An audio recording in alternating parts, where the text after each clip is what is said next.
Hi, I'm Charles with AniCap.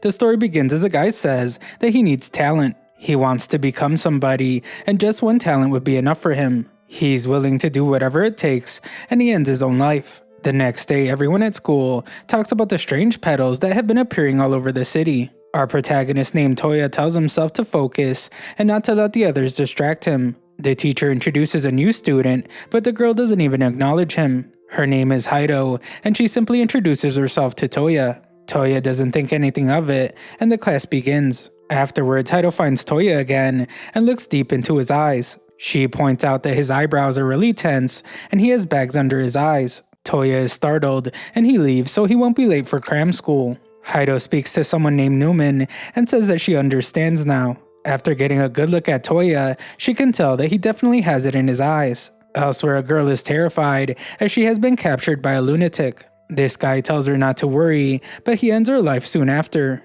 That night, Toya's unsatisfied with the results of a recent exam he took. This won't cut it for him, and he's desperate to find a talent of his own. He doesn't care what it is, and just one will suffice. He wants it more than anything, and he will do whatever it takes to get one. Elsewhere, some cops arrive after receiving a complaint about some loud screaming. They find a guy nearby, and it turns out that he was the one that eliminated the girl. Moments later, Toya stumbles onto the scene and sees that the psychopath has eliminated the cops. Toya is upset, and Haido arrives to wonder if he's jealous. She explains that there are 3 emotions that one feels upon witnessing another person's talent. These emotions are awe, fear, and envy. Those who desire talent feel envy most of all.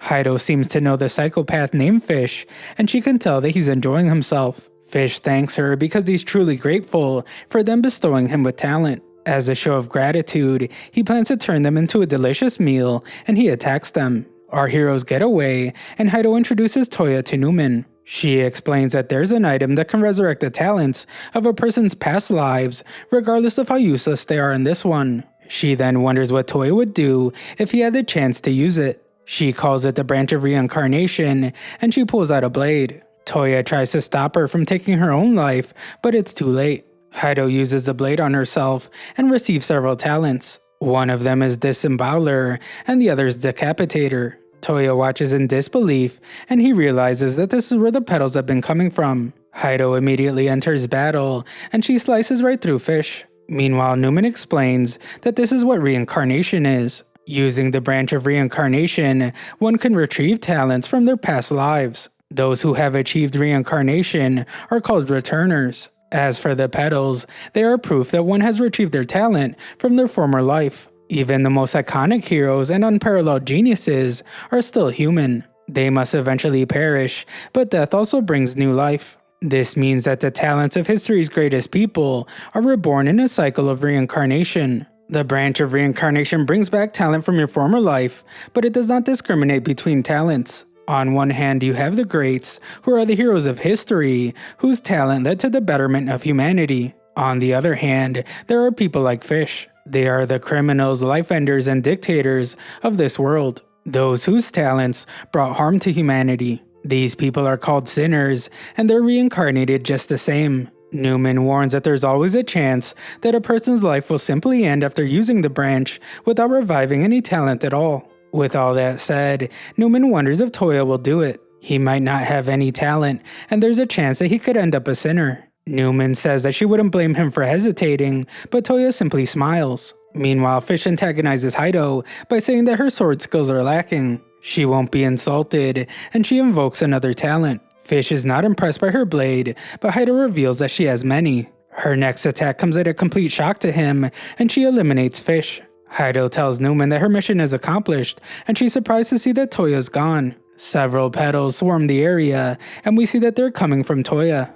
Just then, we see Toya as a child. He's desperately trying to catch up to someone named Seiya, but he doesn't make it. When he wakes up, Haido explains that he has safely become a returner. She couldn't help but notice that he was having some kind of bad dream, so Toya explains. He reveals that he had an older brother who was good at everything. This included academics, martial arts, and even fine arts. People called him a prodigy, and he achieved fame and fortune at a young age. Everyone knew he had a bright future, and it was the opposite for Toya. His brother would bring home gold medals for several accomplishments, while Toya brought home nothing. Toya was deemed to be a disappointment, and his father would call him an incompetent brat. Unfortunately, his brother got sick, and he passed away. To make things worse, their parents blamed Toya, and they kicked him out of the house. That is why Toya has decided to humiliate them with a talent of his own. He wants to get payback against all the jerks who look down on him like trash. However, more than anything, Toya wants to prove to himself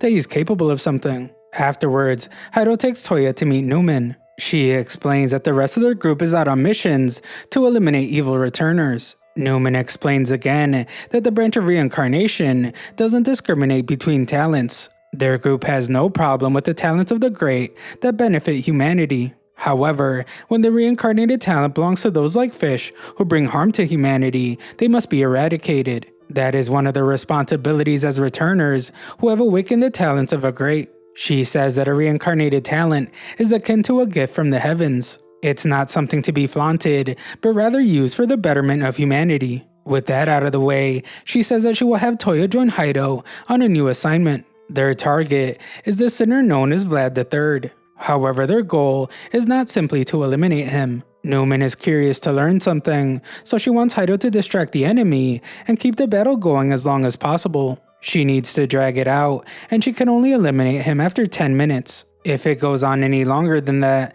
the target will decipher their talents. As for Toya, Numa wants him to center as much intel on the target and his surroundings as possible. The operation will commence in 2 days because Newman wants to do something before then. That night, Toya sees a woman being robbed. Newman warns that the lighting is dim and the visibility is bad, so it could be dangerous. Toya doesn't care, and he's ready to intervene. Newman reminds him that he's still new to the whole reincarnation thing, so he shouldn't be too reckless. Toya uses the branch of reincarnation and calls forth his talent, called the right arm of the thief. The robber runs past him, and Toya uses his talent. The thief assumes that he just got away, and the girl wonders why Toya didn't do anything. Toya tells her to remain calm because he managed to get all her stuff back. The girl is ungrateful though, as she explains that it was a designer bag. The purse is more valuable than all her stuff, so she chases after the thief. Meanwhile, Newman explains how Toya's talent works. It has a range of only 70 centimeters and no offensive power to speak of. The limited conditions of his talent make it very risky to use. However, as long as he's in range, Toya will be able to defy the laws of physics and steal the contents of anything. It turns out that Toya stole more than just the contents of the girl's purse. He stole the blood of the thief to induce a state of anemia. Newman is very impressed because Toya was able to turn evil into something good. This proves that he understands the ideal behind talent. It's not the talent itself that matters, but how you make use of it. Days later, their mission begins, and they find Vlad. Vlad doesn't waste any time, and he immediately attacks Haido with his talent. He's able to create sharp spikes from the ground, and Haido struggles to fight them all back. She thinks about how she's supposed to be stalling him, but she can't even get close to him. Newman explains that she's analyzing the data now, so Haido just needs to keep focusing on the mission. It's clear that Vlad knew they were coming, as he's very prepared. If Haido isn't careful, she might lose her life. Newman tells her to wait for the right moment, but that's easier said than done. Haido points out that his spikes can come from anywhere, and she won't be able to dodge them forever. Vlad is getting suspicious, as he wonders why Haido isn't going on the offensive. Just then, Newman tells Toya that he must hurry. There's something about Haido's swordsmanship talent, and it makes her enjoy battles a little too much. The fight is getting intense, and she's bound to get herself into trouble. Vlad sends out another attack, but Haido uses her incredible abilities to push it back. Haido decides that playing defense isn't for her, so it's time to attack. Newman tries to stop her, but it's too late. Vlad blocks her attack and reveals that he's been waiting for this moment. He lands a direct hit, and it sends Haido flying. Newman declares that they have failed their mission, and she tells Toya to retreat. Toya, however, doesn't move, and he continues to watch. Vlad prepares to end Haido's life, but he's quickly stopped by Toya. Vlad is stunned because he had a wall that was supposed to be protecting his back. Haido is amazed that she sees the glowing arm, and she realizes that it was Toya. Toya explains that it's been 10 minutes, so he figured that he would help. Vlad collapses to the ground, and Haido wonders if the fight is over. Vlad is still alive though, and he can tell that Toya's a new returner. He senses that Toya isn't used to his talent yet because he missed a prime opportunity to win the fight. He calls Toya a fool and says that he will end both of their lives. Just then, a mysterious voice tells Vlad to fall back. It instructs Toya to be careful because it will end his life if he makes a move. It tells Vlad to fall back again, and Vlad tries to explain that he was just about to end the fight. The voice becomes upset and says that it won't repeat itself. The voice tells Toya that he looks very similar to someone,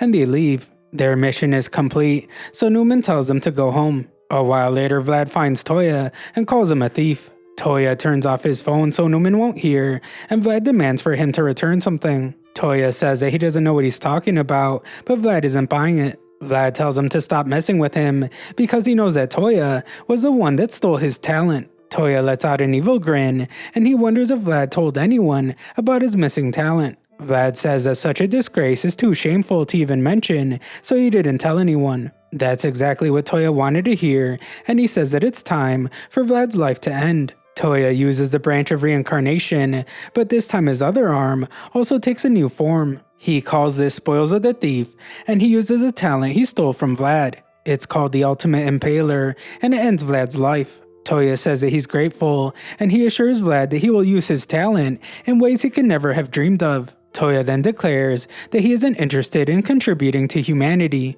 That has nothing to do with him, especially now that any talent he desires is his for the taking. Toya desires talent more than anything, and he couldn't care less whether it belongs to a great or a sinner. He will keep stealing talents from them over and over again until there's nothing left. Once he has stolen all the talents he desires, he will become the most talented person in history. First, he thinks he will be able to catch up to Seiya, but then he realizes that he will even be able to surpass him beyond any doubt. Toya laughs like a maniac as he can't wait for this moment. The last one laughing won't be the greats, nor the sinners. Instead, it will be him. The next day, when Toya wakes up, Newman says that she noticed something strange. Toya stayed up late studying, which doesn't seem necessary anymore because he's already obtained a talent. Toya thinks about how he was up eliminating Vlad, but of course he doesn't want anyone to know what his true power is. He changes the subject and wonders what is on today's agenda. As always, they will carry out the extermination of evil returners. Newman sends him to the gym, where she wakes up Heido. Heido was up all night training, but Newman calls that a waste as well.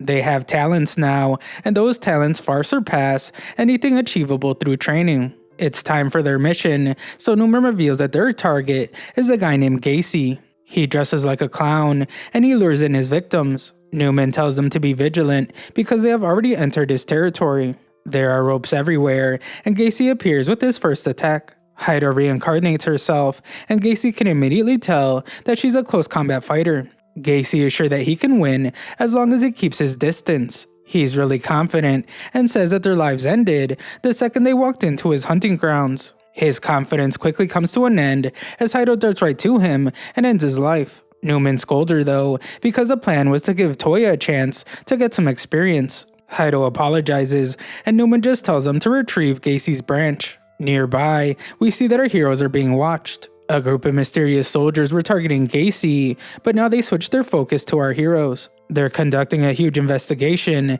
and they're determined to learn the truth behind the pedal shedders. That night, a guy named Edward runs for his life as he's chased by Heido. Some apples fall out of nowhere, and Edward is sent into the ground. He says that they will have to do better than that, and he gets away.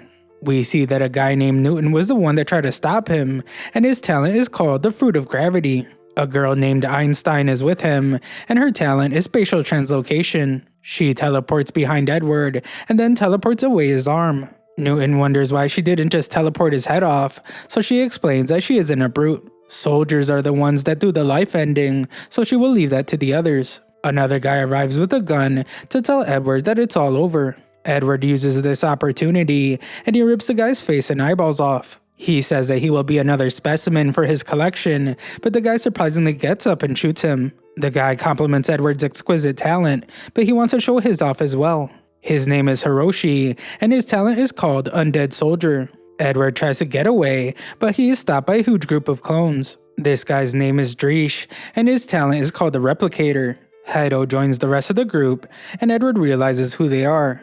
They are the ones that had been targeting all the Sinner Returners. Rumors have been going around about them, and they are called the Forest of the Greats.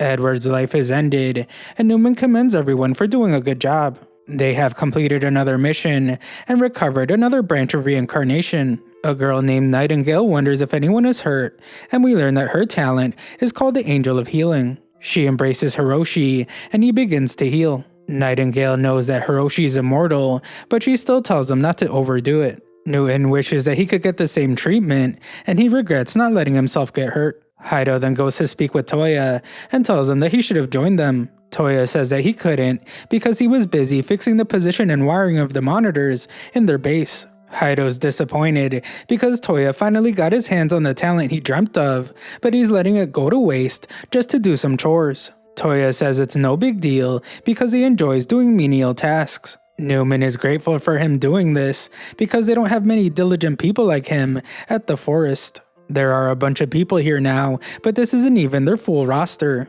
Haido then says that everyone here is just like Toya. Self-resentment is what drove them to seek out talent. They wanted to change themselves and become something special.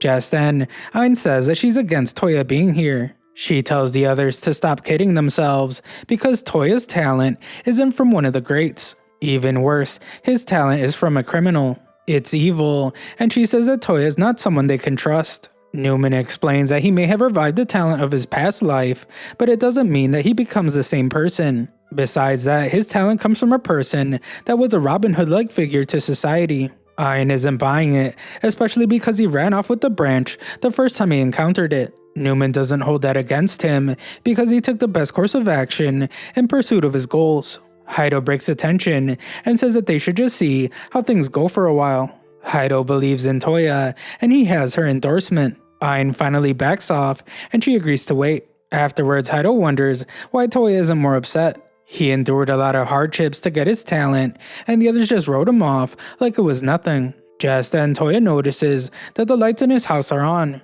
He is shocked when he finds a guy named Itsuki inside. It's been ages since they last saw each other, and Itsuki has brought Toya some presents. He couldn't find any lewd magazines in his apartment, so he got some for Toya.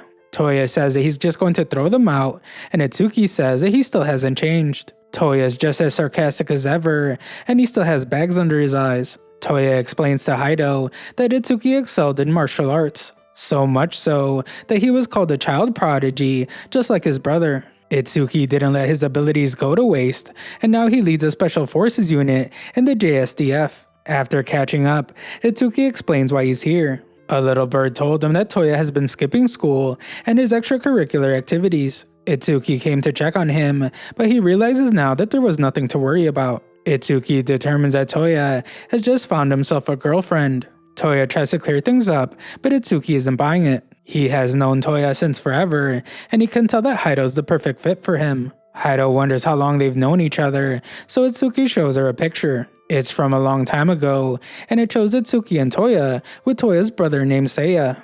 Itsuki and Seiya were best friends, so he considers Toya to be like a little brother. Itsuki can't help but remember how Toya was always chasing after Seiya. Seiya never slowed down for him, but he also never left him behind. Itsuki wonders what Seiya would think about Toya having a girlfriend, but he remembers that he probably wouldn't have cared. Seiya never cared about the small stuff because he never had the time to pay attention to it. Seiya was in high demand, but Itsuki knows that it's just the life of someone with a talent. Toya takes this as an insult, and he feels a need to prove himself. Haido tries to stop him, but it's too late. Before Itsuki can leave, Toya uses a branch of reincarnation, and he reveals that he has a talent now. Itsuki can't understand what happened to his arm, and Toya reveals that it's his new power. It's called thievery, and it's the perfect fit for a guy like him. Haido is shocked when Itsuki isn't very surprised because he already knows about talents. People have been buzzing about talents that are reincarnated from a past life.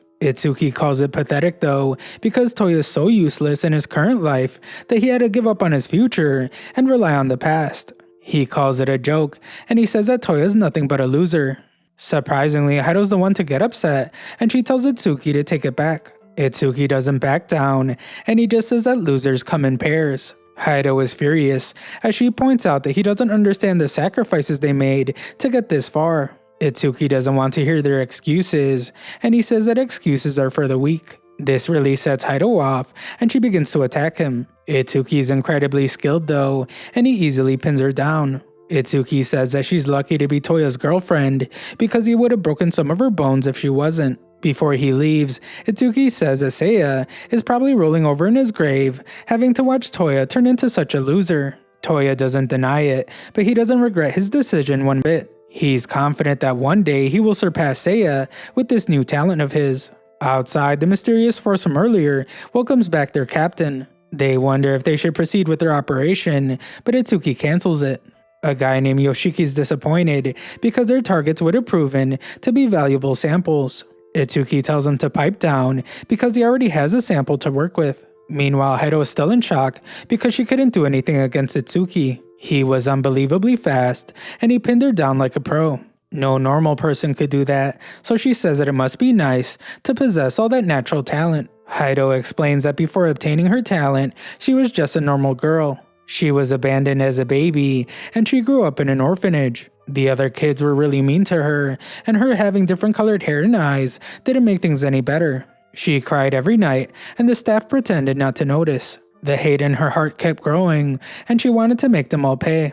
That's when a guy told her to stop crying, and he promised to teach her to find her backbone. He was the master of a dojo, and he adopted her. His family was built on tradition, so many people were against him adopting an orphan. He ignored everybody's objections, and still took her in. He taught Haido how to fight, and he was impressed by her. She would wear out her sword from training so much that he said that she might even be able to surpass him. He put in so much effort to teach her, and that inspired her. She vowed to repay his kindness by becoming a great swordswoman. Haido wanted nothing more than to show him that she had grown up strong thanks to him. Unfortunately, it turned out that she had no talent for the sword. She wanted to make him proud, but she had failed. That is when she heard rumors about the branch of reincarnation. She searched everywhere, and it was like finding a needle in a haystack. She was convinced that obtaining talent would solve all her problems. However, the talent she received easily overpowered the man she called her father. She couldn't hold back, and she ended up hurting him. He managed to survive, but it left him unable to ever hold a sword again. The dojo was closed, and Haido was kicked out for hurting her father. In the end, she mistakenly paid back his kindness with anguish. Haido refuses to give up, so she plans to keep improving so she can reopen her father's dojo. That is why she must become a complete returner as soon as possible. Elsewhere, Itsuki thinks about how Toya grew up all wrong. Seiya passed away, only to leave Itsuki to clean up his mess. Yoshiki couldn't care less, and he's actually happy. All the stuff that has happened the past 2 days has gone exactly as prophesized. Back with our hero, Newman is surprised to hear that Toya hasn't noticed something. Everybody at the Forest of the Greats, except for Toya and Haido, are complete returners. Newman wonders if he knows what they all have in common, but Toya can't think of anything besides their weird costumes. That's part of it, as Newman explains that they don't look like ordinary humans. She reveals that because they are complete, their reincarnation never wears off. In contrast, Haido and Toya are limited in how long the reincarnations last. After a certain amount of time, they return back to their regular forms. Those limitations fade the more that they use their reincarnation. As a sign of respect for those that have become complete returners, they call them by their past name. Haido's getting close, so some people have already started calling her Musashi. Haido vows to become a complete returner as soon as possible, so she can visit her father without hiding under her hood. Later that night, Toya makes sure that Haido has her phone turned off. Now that Newman can't hear them, he shows her his hidden power. He reveals that his other arm can make use of the talent that he has stolen. Haido is happy for him because no one would ever complain about having a talent so powerful. Toya, however, says that this might not be something to celebrate. In his pursuit of immense talent, he is sure that he's capable of doing terrible things. Toya is stunned though when Haido already knows that he would even attack his friends. It's not surprising to her because they're surrounded by people with amazing talents. If she were in his position, she would do the same thing. She is rooting for him, and she says that whoever lets their talent get stolen deserves it. Haido wonders what's wrong, and she points out that he didn't show her his talent so she could stop him. Toya explains that he showed her because of all people, she deserved to know. Haido says that she appreciates that, but it also makes her really angry. She transforms, and she demands to know why he didn't try to steal her talent. Haido knows that their friendship wouldn't stop him from stealing it, so there can only be one other reason. She determines that her talent just isn't close to being good enough for him to steal. This only proves to be more motivation for her, so she wants Toya to promise her something. She is going to train her sword skills to perfection, and when she does, she wants Toya to try and steal it. Haido says that he won't be able to resist by then, and Toya makes the promise. In the meantime, he will gather a collection of talents that will be able to rival hers. With that promise, the two of them look forward to the day where they face off. Elsewhere, Itsuki meets with the person that has been doing the prophesizing. Just as he prophesized, Itsuki's reunion didn't go so well. Itsuki tells him to keep his mouth shut, but the man tells Itsuki to remember his place as a prisoner. The guy says that he allowed himself to get captured, and it was merely part of his prophecy. Itsuki hates to admit it, but ever since they took this guy prisoner, things have happened just like he said they would. He was even the one that revealed that the returners use a certain knife as a trigger for their transformation. The knife is still a dangerous unknown to them because their analysis team couldn't even figure out what it's made of. Itsuki tells him that he's going to reveal everything he knows. The guy can try to fight it, but he has ways of making him talk. The mystery man, however, does not fear anything. He knows all about their special forces units that's comprised of the best and brightest. Their sole purpose is eliminating national threats before the public even knows. Itsuki's the most notable member because he has fighting skills that rival even the greats of history. That being said, the guy points out that Itsuki is merely a human. His existence is trivial, and the guy says that he will give two more prophecies. The first is that he will be set free unharmed. The second is that his king will bring a resurgence of the calamities of old. The guy breaks free, and he takes no damage when they try to shoot him. Itsuki moves at lightning speed though, and he takes the guy's arm off. He confidently says that he did some damage, but the guy reveals that he didn't do anything at all. Everyone is shocked to see that he still has his arm, and Itsuki decides to just let him leave. The guy commends Itsuki for being really clever, and says that it would have been nice if he was a returner. If he was, then he would have been welcomed into the ranks. Itsuki only has one question, as he would like to know if his king has formed some kind of returner alliance. The guy reveals that some returners have, but not them. They are simply honored servants of the king of returners. Back with our hero, Newton explains something terrible that happened. They were on a routine extermination mission when a different returner attacked them. This person's talent is hard to explain because it was like a black fog. Haido is startled as she reminds Toya that they have seen this before. Just then we meet a little girl named Picasso. She tells Toya to look at her painting, and it looks just like the black fog. Something about this is clearly bothering Newman, but she says that it's nothing. Suddenly they hear a strange voice, and the mysterious eye appears on all the screens. The strange voice catches everyone off guard, as it seems to know them. He says that it's been a while since they last saw each other, and he even knows all their powers. He wonders if Picasso has been keeping up with her painting, and if Ayn is still hiding in other people's shadows. He says that Newman is as much of an introvert as ever, but she has a lot of new friends. Unfortunately, he says that the forest must be destroyed. He doesn't like what they stand for, because their entire thing is that those with talent are obligated to contribute to humanity.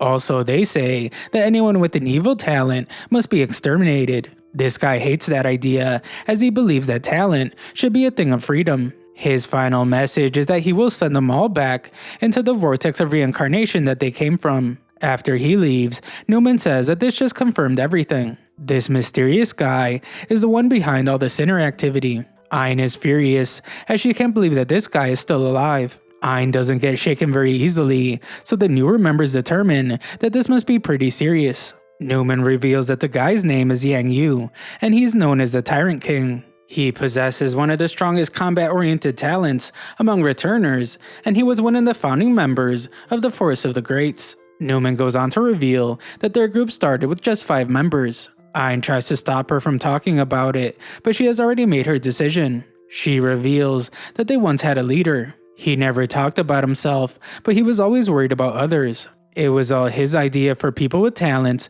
to contribute to humanity. He believed that talent received from reincarnation was a gift from the heavens, so it should be used in service to others. Unfortunately, this leader of theirs lost his life at the hand of Yang. Yang lives for conflict, so their ideals were too boring for him. His betrayal is what made something crystal clear to them. Coexistence with returners who possess evil talents is impossible, and eliminating them is the best thing they can do for the benefit of humanity. To make things worse, Yang is now recruiting an army of evil talents.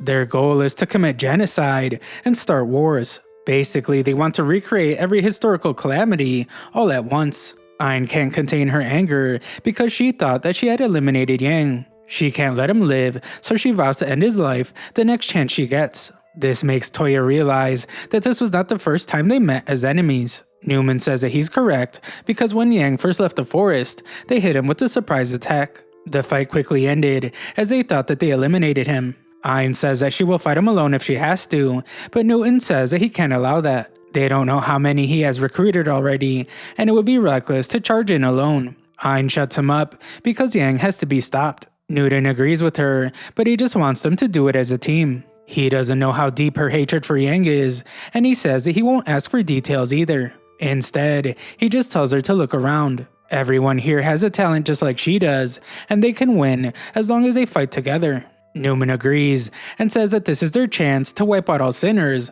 once and for all. They will put everything on the line to defeat Yang and his goons, so she tells everyone to prepare for battle. A while later, Toya is amazed because Newman was able to track down Yang's hideout. It's the Tyrant King's castle, and it's where he and his army of sinners have been this entire time. Just then, they are greeted by a guy named Caesar. He gets a little too close for Heido's liking, so she attacks him. Heido ends up being the one with a blade to her neck, and it's because Caesar has someone with him. They call this girl Jubei, and she's incredibly skilled with a sword. Caesar introduces himself to Toya and declares that now that he has arrived, their victory is all but guaranteed. He tells Toya that after he sees him fight, he will be left in amazement. Toya then turns to see a large group of people, and he wonders who they are. Caesar reveals that they are members of the forest from all around the world. This will be the greatest battle in history, so Newman assembled everyone from near and far. Of course, it's an incredible sight to see so many historical talents gathered in one place. The guy they call Darwin says that this all seems rather excessive.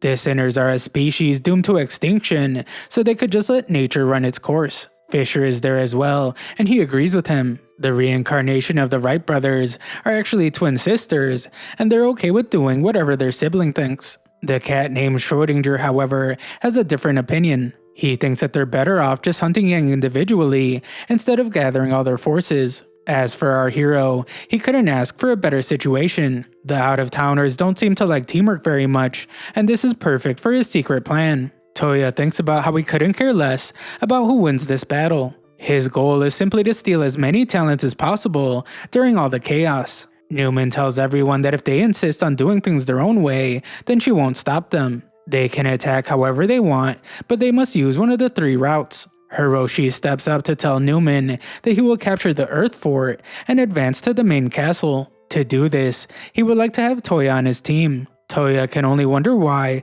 so Hiroshi says that he has piqued his interest. This could ruin Toya's plan, so he tries to think of an excuse to act solo. Toya can't think of anything, so he has to go along with it. Newman then commences the operation called Sinner Clean Sweep. They will face several infamous sinners of history, so they have to be on alert at all times. The battle's about to begin, and we see that Heido has teamed up with Jubei. She says that she will meet Toya at the castle, and she guarantees that she will be much stronger by then. She will be strong enough that Toya won't be able to resist stealing from her. The operation begins, and the girls break through the front gate. Newman tells the Wrights that it's their turn, so they use their ability. They make some kind of satellite in the sky, and this gives Newman's ability more power. Nearby, Hiroshi wonders if Toya is worried about Heido. He says that it's obvious that they're a couple because their eyes are always on each other. Toya's cut off guard because Hiroshi always gave the impression that he didn't care about anyone. Hiroshi explains that he just isn't the best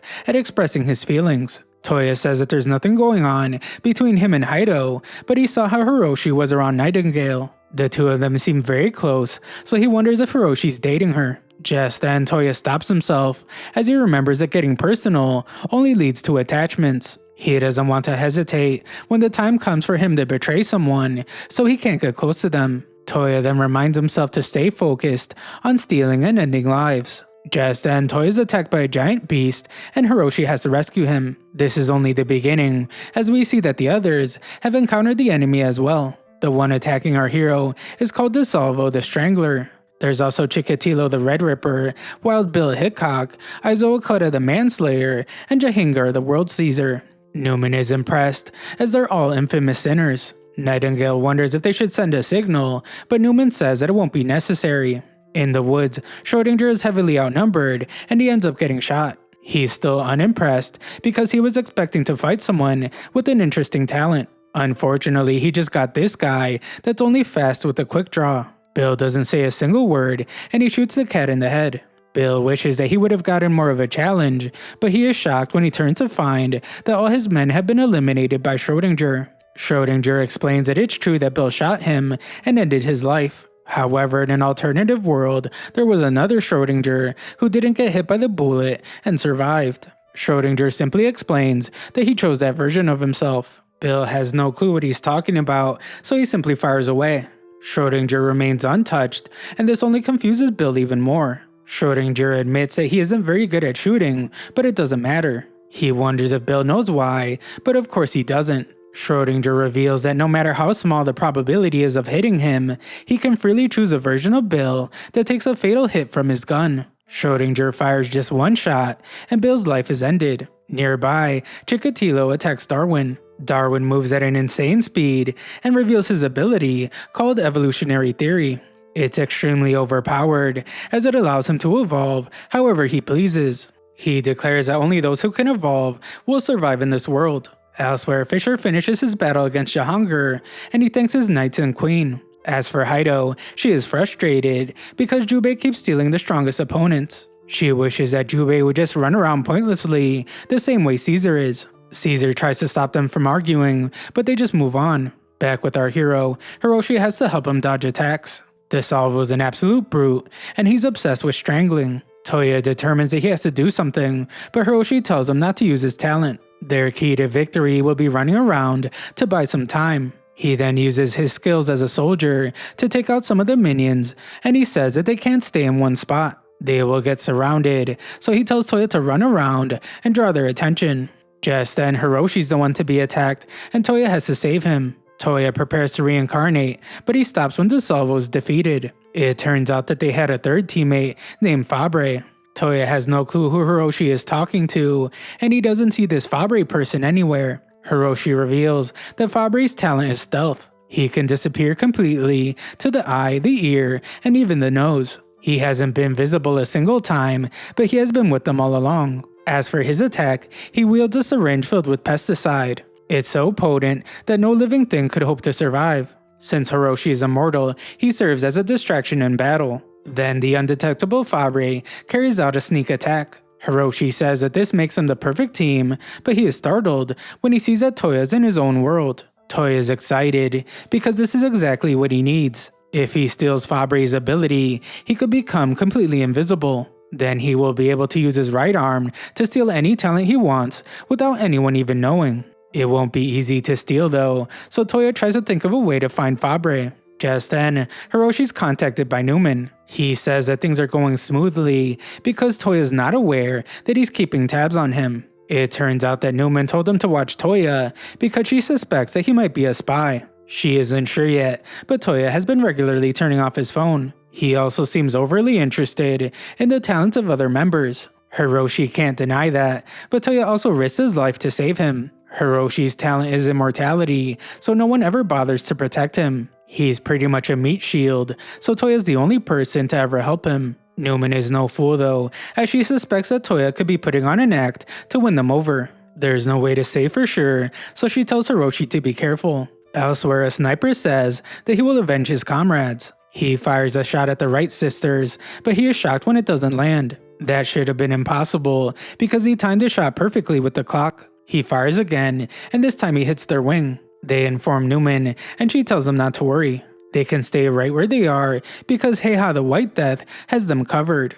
Heiha has a massive sniper rifle, and the other sniper sees her. He can't believe his eyes, because White Death is a legendary sniper. He tries to shoot the girls again, but we see that Heiha is stopping his bullet with her own. Heiha tells Newman where the other sniper is, so she says that she will analyze the area to find out what his talent is. Heiha declares that it won't be necessary, and she fires a shot. The sniper gets concerned as he realizes that his muzzle flash might be giving away his position. That would be insane though, because it would take crazy visual acuity and focus to see him from so far away. He calms down and reminds himself that no one can beat his sharp shot ability. He prepares to shoot Heiha this time, but he soon finds himself in a strange place. He can't understand what's going on, and he wonders if this is Heiha's ability. Heiha's shots are just barely grazing him, so he realizes that she is just toying with him. This guy is up for a sniping duel, so he uses his ability as well. His shot misses though, and Heiha declares that their fight is over. Yang arrives, and the sniper apologizes to his king. He couldn't make the attackers pay, so he says that he's a disgrace. Yang tells him not to worry about that, and he just wonders if the sniper had fun. The sniper says that he had the time of his life, so he thanks Yang. Meanwhile, Newman tells Schrodinger to make his way back because it's time to regroup. Schrodinger, however, says that there's plenty of time to regroup after he eliminates all the pests in the vicinity. As for the Wright sisters, they say that things are really boring now. There are hardly any enemies left, and the battle was one-sided. They declare that the sinners are just a bunch of inept psychos, and they never stood a chance. Just then, a shot comes out of nowhere to take out their satellite. The next shot strikes them both in the neck, and they come crashing down to the ground. Their lives were just ended in the blink of an eye, and Newman is left in shock. Yang is delighted, and he credits someone named Whitefeather for hitting them both at once. Yang then declares that it's finally time for the real fun to begin. He speaks to his 5 tiger generals and tells them to enjoy themselves. Nearby, Hiroshi is shocked as his line to Newman was just cut off. Without any orders, he will have to call his own shots. Just then, he comes under attack, but Toya rescues him again. Spikes came out of the ground to stop the attackers, and Hiroshi has seen it before. According to Newman, that attack belongs to one of the sinners. Hiroshi points his gun at Toya and demands to know why he has an enemy talent. He wonders if Toya has been a spy this entire time, and he wants answers. Toya says that he's not a spy, but the tension only rises. The two guys just stare at each other for quite some time without saying a single word. Eventually, Hiroshi lowers his gun after Toya insists that he's not a spy. Hiroshi says that he believes him, and he's glad to hear that Toya isn't working for the other team. Toya's really caught off guard, and he can't understand why Hiroshi would just take his word for it.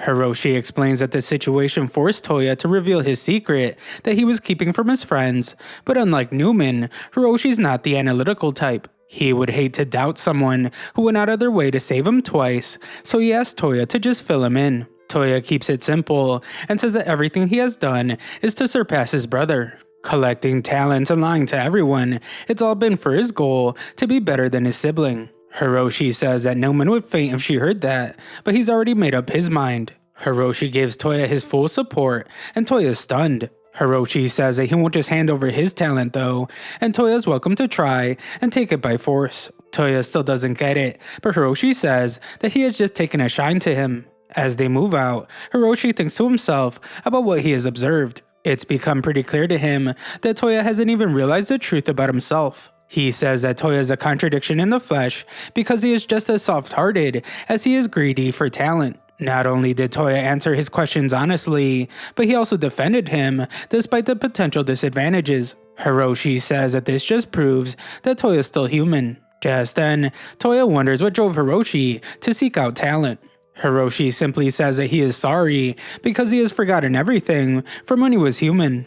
Meanwhile, back at the base camp, things have gotten very dangerous. Gunshots ring out, and Dries tells his clones to protect everyone at all costs. Unfortunately, several more shots are fired, and all his clones are eliminated. Heiha points out that there must be another sniper, and if Newman gets hit, then it will be the end of the Forest of the Greats. Heiha refuses to let this happen, so she prepares to fight back. Back with Toya and Hiroshi, they have made it to the Earth Fort. The main castle isn't far once they get past this, so they push forward. Just then, an explosion blows up the front door, and Hiroshi takes major damage. Toya is worried, but Hiroshi reminds him that he is immortal. It turns out that someone's already waiting for them, and he says that he was getting sick of just sitting around. The guy named Rudel steps out and declares that it's time for their mutual annihilation. Hiroshi tells Toya to stay out of this fight because he can already tell that Rudel the Phoenix is here for him. Back with Heiha, we see that she has spotted the enemy.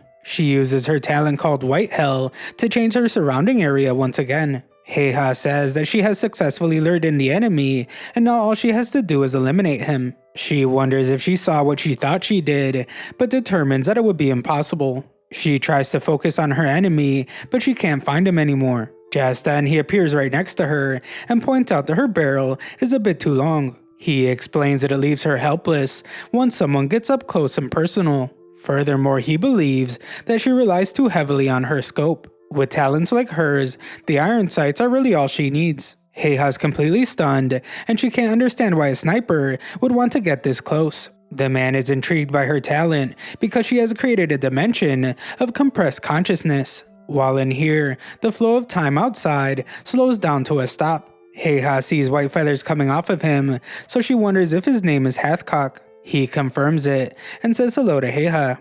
He says that their battle will be immense, so they should start over. He will move 2,000 feet away, and they can't shoot before he gets there. Heiha's even more confused as she points out that he's a legendary hero of the Vietnam War called White Feather Hatchcock. This means he's a great class returner, so she demands to know what he's doing with the army of the sinners. He tells her not to worry because she will understand after their duel. Back with our hero, Toya points out that Rudel was a renowned pilot. He was not a criminal, so Toya wonders what a non-sinner is doing on Yang's army. He thought that there were only criminal returners in the army of sinners. Rudel wonders if his name is Toya, and Toya can't understand how this guy knows his name. Rudel then catches everyone off guard as he shoots Hiroshi right in the face. Hiroshi fires back, but Rudel takes no damage from his attack. Rudel simply tells Toya to watch closely because everything will soon be clear. He says that all the answers can be found on the battlefield, and he activates the Jericho trumpets. His ability rains down bombs, and Hiroshi's entire body is eviscerated. Rudel is impressed when he sees Hiroshi's regeneration, and he now understands how his immortality works. It's quite the sight, but in his opinion, it's not real immortality. Hiroshi tells him that words are cheap, and guys like them talk with bullets. Rudel doesn't need to be told twice, so he says that they will have a nice chat, and he brings out his weapon. Toya watches nearby and thinks about how this is a fight between two immortals. The only problem is the big difference in their power. Unfortunately, Hiroshi only uses firearms and grenades. This is unlike Rudel, who has a powerful machine gun and his terrifying bombs. The battle becomes incredibly one-sided as Rudel uses his full arsenal to keep Hiroshi from mounting any kind of counterattack. Toya thinks about how the only thing that could turn this battle around is Fabre's full stealth ability. Elsewhere, we see that Fabre has gotten lost and he's run into some trouble. He has been spotted by two mysterious sinners nearby. Fabre reminds himself that seeing him is impossible, so them looking this way must have just been a coincidence. No one can detect him, so he should be safe. Of course, Fabre is stunned when he's forced to dodge an attack. Surprisingly, the girl knows all about Fabre and his ability. His full stealth not only makes him invisible, but it also conceals every sound he makes. Hitler introduces herself and says that the quiet guy is named Polt. She then explains that she knows exactly what Fabre is thinking. Fabre is now wondering how they know about his talent and why his stealth ability isn't working on them. Hitler reveals that her talent is called Mastermind, and it allows her to decipher the abilities of anyone. She doesn't just know Fabre's talent either, because she has already figured out Darwin, Schrödinger, Fisher, and Einstein's abilities as well. The talents and past lives of all members of the Force of the Greats have been deciphered. Fabre assesses the situation and thinks about how the small one has a talent that deciphers abilities, while the giant Polt must be the one negating his stealth. Hitler corrects him though, and says that his stealth isn't being negated. Instead, they just countered it by using smell. Polt used his ability called Fruit of Corruption to rot the entire forest around them. The trees are drooping, the leaves are scattered, and the soil is bubbling. The smell of rot fills the air, and among all of that, Fabre's complete lack of odor makes him stand out. He is plain as day, even though he's completely invisible and inaudible. Hitler says that it's already too late because Fabre has walked into an elaborate trap. The enemy soldiers Fabre was chasing were just bait, and their eliminations told Hitler exactly how close Fabre was getting. Even now, while they've been talking, Polt's corruption has been advancing, and it's creating an even stronger stench. As it grows stronger, Fabre's lack of odor only becomes more obvious. Fabre is completely cornered, and Polt ends his life. She says that it's a shame that Fabre is invisible even in death, and the two move on. Back with Hiroshi and Rudel, the battle between immortals rages on. Rudel is still dominating, as he says that nothing Hiroshi is doing is working. Hiroshi tells Toya that he is beat, and he admits that Riddell genuinely measures up with the greats. His offensive and defensive capabilities are far superior, and Hiroshi admits that he sees no way of winning this battle. Toya, however, points out that Hiroshi seems to be enjoying himself. Hiroshi gives it some thought and admits that he can't deny it. He is enjoying the fight, but their situation is still dire. He doesn't see a way for them to win, but he can't let them lose either. Just then, Hiroshi wonders if Toya ever feels fatigued after using his talent. Toya says that he does all the time, and Hiroshi reveals what this means for their fight. Using their talent strains their physical and mental stamina, so there is a limit to even immortality. With the fight being this one-sided, Hiroshi will hit that limit first. He tells Toya plainly that he's going to lose to Riddell. Back with Heiha, she finds that she's only been shooting at dummies. Hatchcock is baiting her into shooting them, but he hasn't shot back at all. Just then she realizes that it's not that he won't shoot back, it's that he can't. We then see Hatchcock's point of view from 200 meters away. He thinks about how Heiha's range in this dimension is about 1 kilometer. His range is only 600 meters, so he stands no chance in a head-on firefight. This snowscape gives Heiha the upper hand, and she knows it. Meanwhile, Heiha has decided that she doesn't care why a great class returner has sided with the enemy. She is simply thrilled to finally have a real challenge for the first time. She can't contain her excitement, and she's eager to see how Hatchcock gets out of this situation. Her excitement quickly ends as Hatchcock simply surrenders. She knows that he's at a severe disadvantage, but she never expected him to give up without a fight. He just ruined all the fun, so she wants to make him suffer. She tells him to feel the terror of being slowly pumped full of holes, and she prepares to shoot. Just then she is shocked as she finds herself in Hatchcock's ability called Green Hell. Hancock declares that he's gained home field advantage by forcing his opponent to fight in his territory. He points out that his ability is just like hers. Heiha realizes that she's in Hatchcock's hunting ground, which is the tropical jungles of the Vietnam War. What's odd is that it's covered in snow. Hatchcock says it's beautiful because the snow-covered jungle is unimaginable in the real world. Their talents have overlapped and the playing field has been leveled. He says that it's quite the adrenaline rush, and Heiha removes her hood to say the same. Elsewhere, Newton and Ayn continue to make their way to the castle. Ayn is worried because she can't use her ability here, but Newton tells her not to worry. They won't be on the front lines because their job is to provide support from the rear. Furthermore, he says that Darwin and the others have probably already defeated all the enemies. Ayn knows that their team is strong, but there's always a chance that a few sinners could slip past them. Just then, Ayn punches Newton as she is startled by a small creature. She can't use teleport here, so her first reaction is to throw punches. Newton says that she should have stayed behind, but she reminds him that she has to put an end to Yang's life. Newton says that their old leader must have meant a lot to her, but she refuses to talk about it. He wishes that she would open up a bit so he can help in any way he can. Just then, Ayn is terrified by something in the shadows. It turns out to be a decaying body, and Newton has to tell her to keep quiet. Hitler is nearby, and she thinks about how Darwin's ability is called evolutionary theory. It allows him to evolve his body at will and adapt to any situation. He says that it's utterly stupid, and his evolution was just a fancy name for transforming into pre-existing life forms. It would be better described as metamorphosis than evolution. That's why Darwin's life was just ended so easily after being defeated by Polt. Hitler wonders how much longer someone will be hiding, and we see that she's talking about Schrödinger. She already knows that his ability allows him to freely choose from various probable outcomes. This only begs the question why he would be hiding. Hitler correctly guesses that even among all his options, Schrödinger's probability of winning is 0%.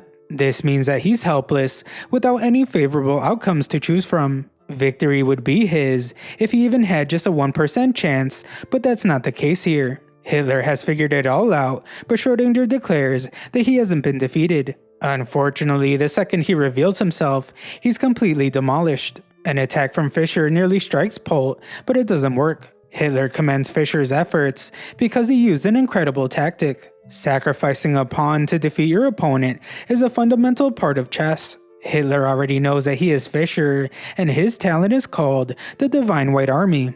Polk goes on a rampage and eliminates all of Fisher's pieces. Hitler explains that there are only so many strategies that he can employ, given that the number of pieces and their movements are fixed. Unlike chess, the strengths of opposing armies in real wars are never equal. To prove her point, she says that Polk is an extraordinary piece that can wipe out Fisher's entire board in one fell swoop. Hitler is then sorry to say that there's no such thing as a stalemate in a real battle. She declares checkmate, and Polk ends Fisher's life. Ein tries to calm herself down because she just watched the two enemies effortlessly end the lives of three great class returners. Unfortunately, it's up to her and Newton to stop them here because it's all over if they get past them. She tries to think of a solution, but Newton just steps forward and introduces himself to the enemies. Ein is horrified as Newton tells her to let him do the fighting. If he loses, it will be up to her to make sure that Newman and the others escape. Polk attacks immediately, and Newton is forced to go up a tree. Hitler insults him for running, but Newton thinks about how insults won't get him riled up. Still, he wonders if he even has a chance against Polk. He's powerful enough to rot the entire forest, and no one has even been able to touch him. Polk destroys the tree, so Newton has no choice but to run. Hitler explains that nothing can hide from her because of her all-knowing talent. She even knows that Ein is still here, and her talent is called spatial translocation. It works by interchanging two spaces in the span of milliseconds, allowing her to move around as if teleporting. It's arguably one of the most powerful talents, given its global range and versatility of use. However, it does have one major flaw.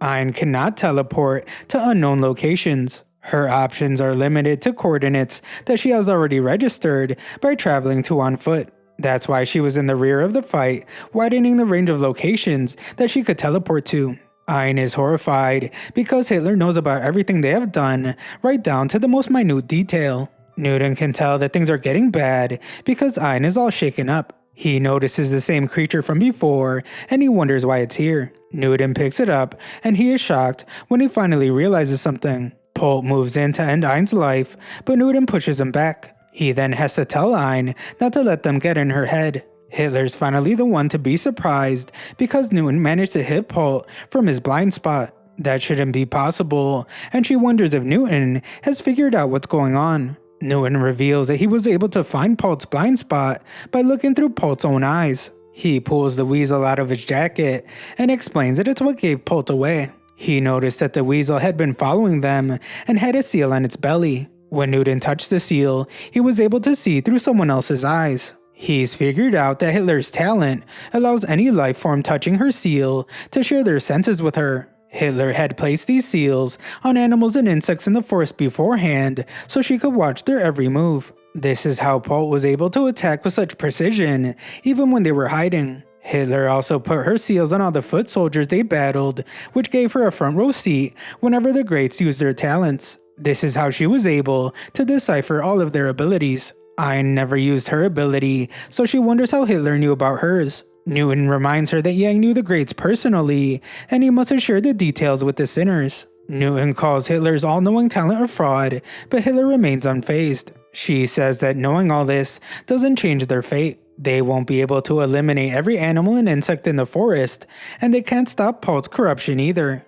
They only have two choices, and that is to flee or perish. Polk unleashes an attack, and our heroes get pushed back. Newton tells Ein to change plans and to stay close to him. He points out that he hasn't used his talent at all during this war. This means that it's the one unknown factor that the enemy can't plan around, and it's their only chance of victory. Back with the others, Hiroshi continues to take massive damage, and he fires a bomb back at Riddell.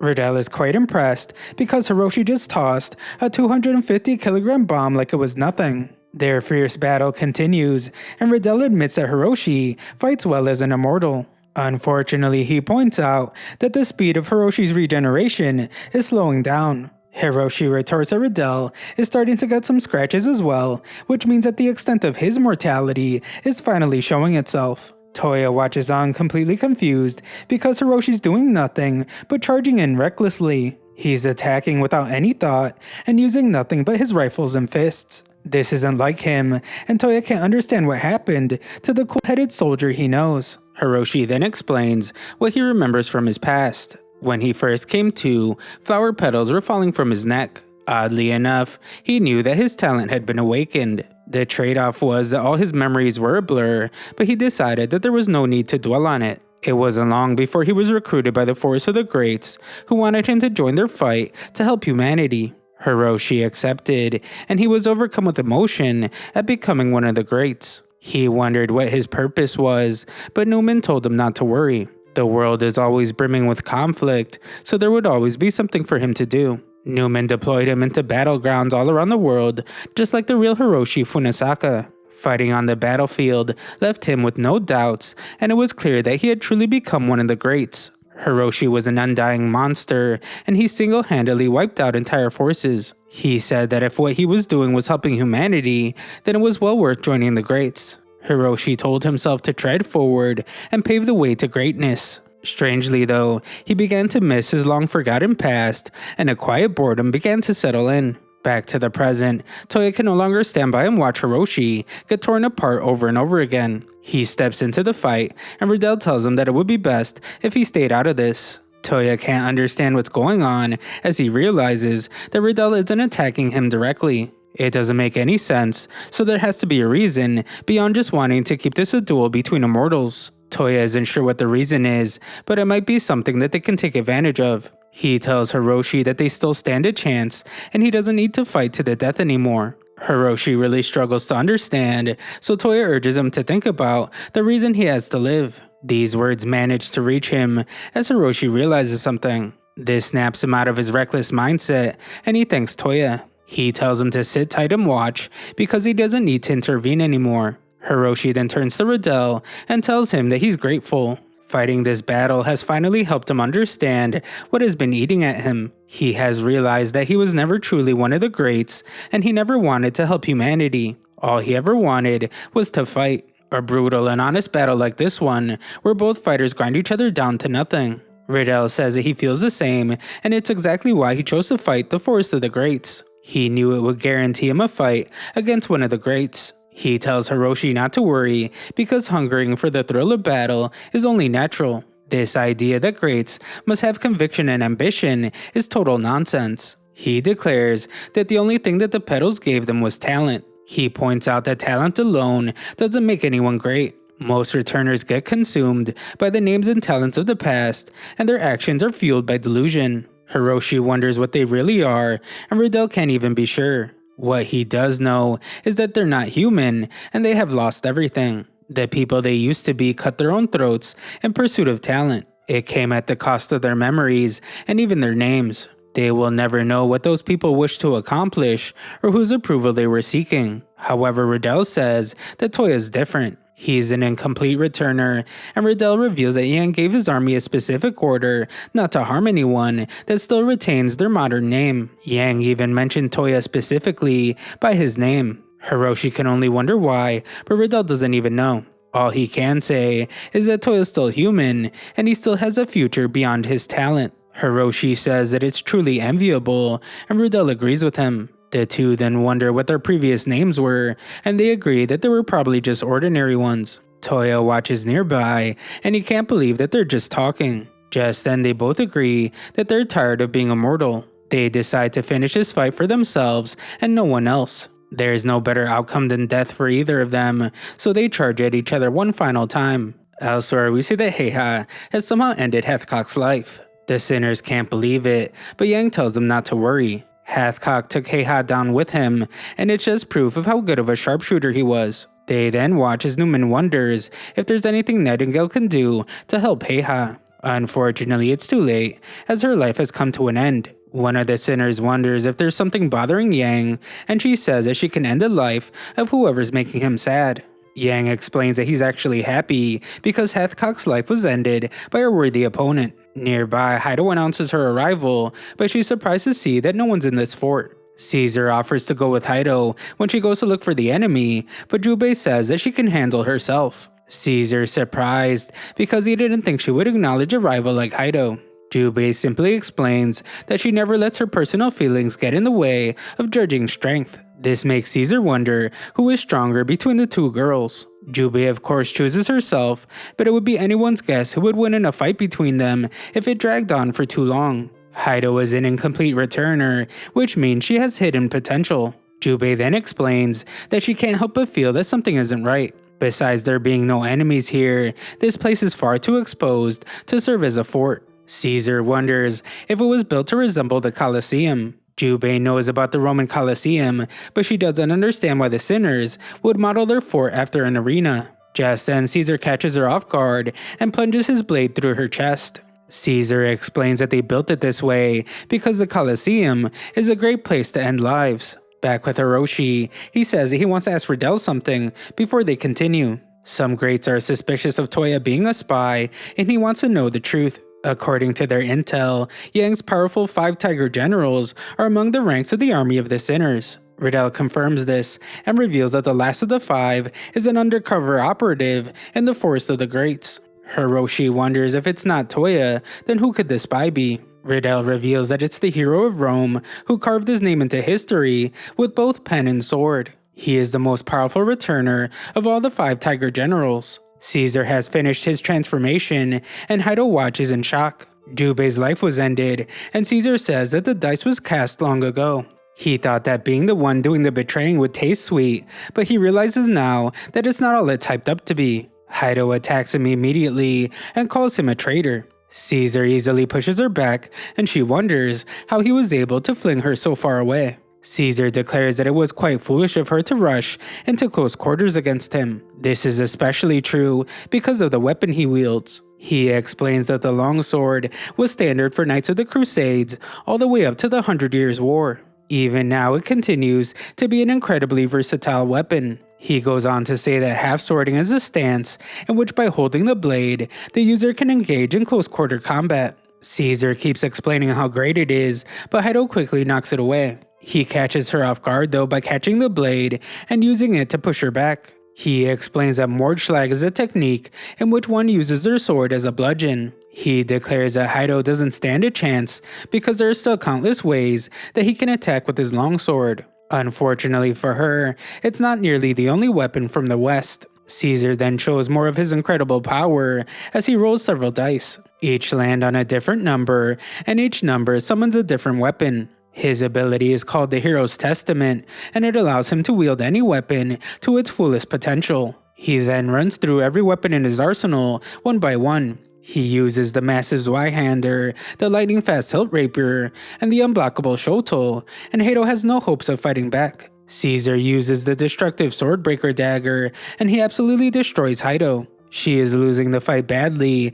and Caesar says that it's finally time to use the lethal Executioner's sword. This weapon does an insane amount of damage as it splits the Colosseum in half. Caesar tells her to behold the might of the Hero's Testament, the talent of the great Caesar. However, he says that his main talent is a strategic one for leading armies to victory. This incredible power that she just witnessed is actually just his sub-talent. Haido demands to know why he would betray them while having such incredible power. Caesar simply says that it's because he was never on their side. He then points out that Haido wanted to fight strong opponents. He says that she should show a little more excitement because she gets to fight the great Caesar. Just then he infuriates Haido by lifting Jubei's lifeless body. He says that this is a once-in-a-lifetime opportunity for her, but Haido has had enough. A terrible darkness flows from her body, and she demands for Caesar to get his dirty hands off of Jubei. Caesar is intrigued as he notices that Haido is starting to change. He wonders what is triggering it,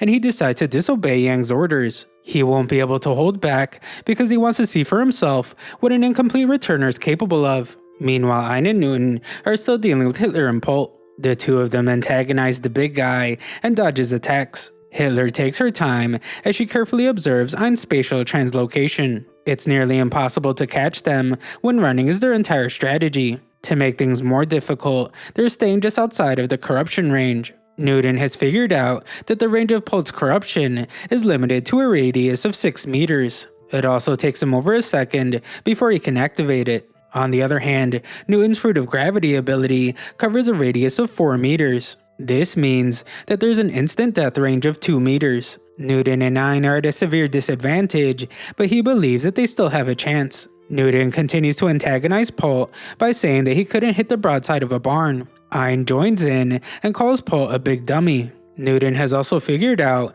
that the childish taunting strategy might actually work on Polt, since Hitler is too smart to outsmart directly. Their best chance is to disrupt the enemy's teamwork. Ein wonders if something so childish could actually work, so Newton says that they have to try everything. The taunting works, as Polt ignores Hitler's orders and charges at them in rage. Newton tells Ein to stay close, because they will use this opportunity to attack. They will sidestep this next corruption at the last second and finish him off before he can attack again. Unfortunately, as the attack approaches, Hitler reveals that it was all a trap. Newton pushes Ein to safety, but he gets hit by the attack for his efforts. Hitler says that Newton is impressive for managing to avoid instant death by bending space with his gravitational field. Newton compliments them back because they actually fooled him. Polt only acted like a loose cannon and limited the range of his corruption intentionally. It was an elaborate trap, and everything was planned to lure them in. Hitler reveals that at full power, Polt's talent covers a radius of 50 meters. He declares that Newton's failure to read the situation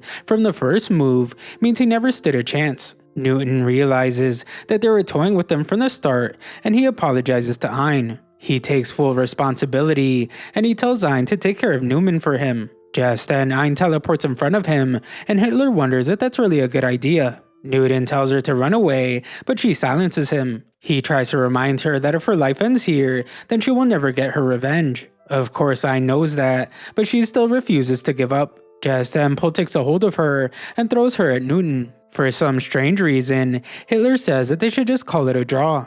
She says that it would seem that Polt has decided to let them live. As for her, she doesn't have the means to end either of their lives, even if she wanted to.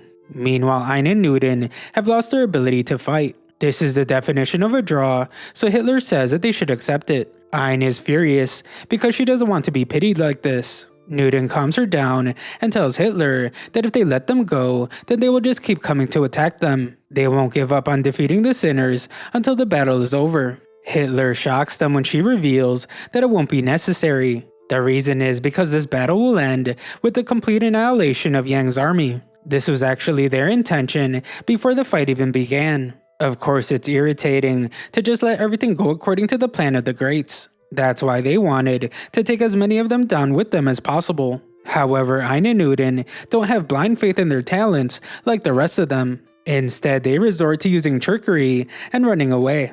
It's obvious to her from how they act that they didn't come here with the intent of fighting, not to mention their human-like inclination to protect one another. Hitler explains that the only ones they're out to eliminate are the ones consumed by the petals, the ones that are deluded into thinking of themselves as great. She doesn't target humans, and she hopes that they continue to treasure their human side. If they can do that, then she won't regret sparing their lives. As Hitler and Polt corrode away, Hitler says that she has one piece of advice. She warns that they shouldn't trust everything Newman says. She wishes the two of them luck, and Hitler and Polt fade away. The two greats regroup with Newman, and Nightingale begins to heal them. Newman reveals that the lives of the Wright sisters and Heiha have been ended. As a result, Newman's unable to keep tabs on the others. That's why she's grateful to see that the two of them are alive. The only members of the Forest Assault team who survived are Newton and Ein. Everyone else was eliminated by Hitler and Polt. Newton is curious about something, and he points out that Hitler seemed to know Newman personally. Newman doesn't answer and simply wonders why he's asking. He explains that their two enemies seem to be rather sensible. They even managed to reach a mutual understanding with them. This has made Newton question if Yang's army of sinners is really the group of villains that Newman says they are.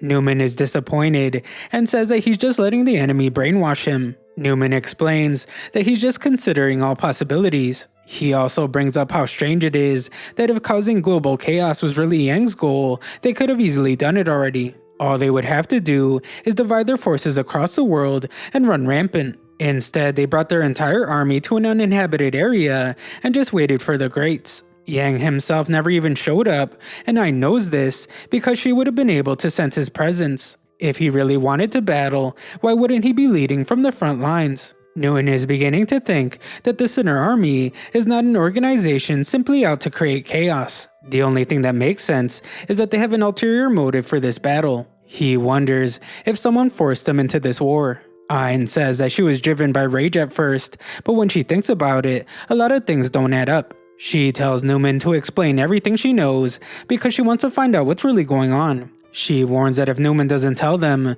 then they will have to get it out of her by force. Newman doesn't take their threat lightly, and she becomes very serious. Ayn explains that Newman is already in the range of Newton's gravitational force, so she should just start explaining. Just then, a strange darkness surrounds Newton. Newman says that their behavior isn't civil, and for some strange reason, Newton changes his tune. He says that Newman is right, and I can't understand what's happening. She's in complete shock, as Newton simply says that everyone here is a friend. They shouldn't be doubting each other, and they can wait until the battle is over to discuss this further.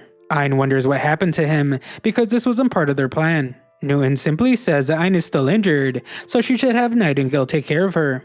Ayn is horrified, as she realizes that Newman and Nightingale have done something to him. Newton tells her not to be shy, so she slaps him across the face. She tries to snap him out of this, but he just says that she's acting like a brat that's afraid of needles. He uses his ability and creates a giant hole in the ground. He can tell that she wants to play hardball, so he says that he will rip off a couple of her limbs. Ayn begins to tear up as she can't believe what she is hearing. Back with Hiroshi, we see that Riddell has just landed the final blow. Riddell couldn't be happier about their duel, and he says that Hiroshi has outdone himself. Toya arrives, and Riddell reveals something to him. He says that Toya will find a maze of poisonous plants on the other side of this fort. He instructs our hero to just go straight through because Yang awaits him in the tyrant's castle. Hiroshi managed to do fatal damage to him as well, so Riddell's life comes to an end. Luckily, Hiroshi gets up, and Toya's glad to see that he's okay. Hiroshi says that the duel was a magical time because he was finally able to fight on his own terms. Not for any ideal, or cause, or victory, but just out of pure instinct. Toya urges him to come back to base so he can get treated, but Hiroshi says that this is the end of the line for him. His body begins to fade away, and he tells Toya that he should get going. Before he leaves, Hiroshi tells Toya to take his talent. His immortality will undoubtedly be of great use to him. Toya is surprised, but Hiroshi reminds him that he wanted to steal his immortality before. Toya admits that was how he felt, but that was before they became friends. There is still so much he wants to ask, and he doesn't want things to end this way. Hiroshi says that his naivety is exactly why he wants to entrust his talent to him. He points out that time is short, and Toya sees that Hiroshi is not regenerating anymore. He is falling apart, and his life is going to end. Hiroshi tells Toya to do this for him as his friend. Taking his power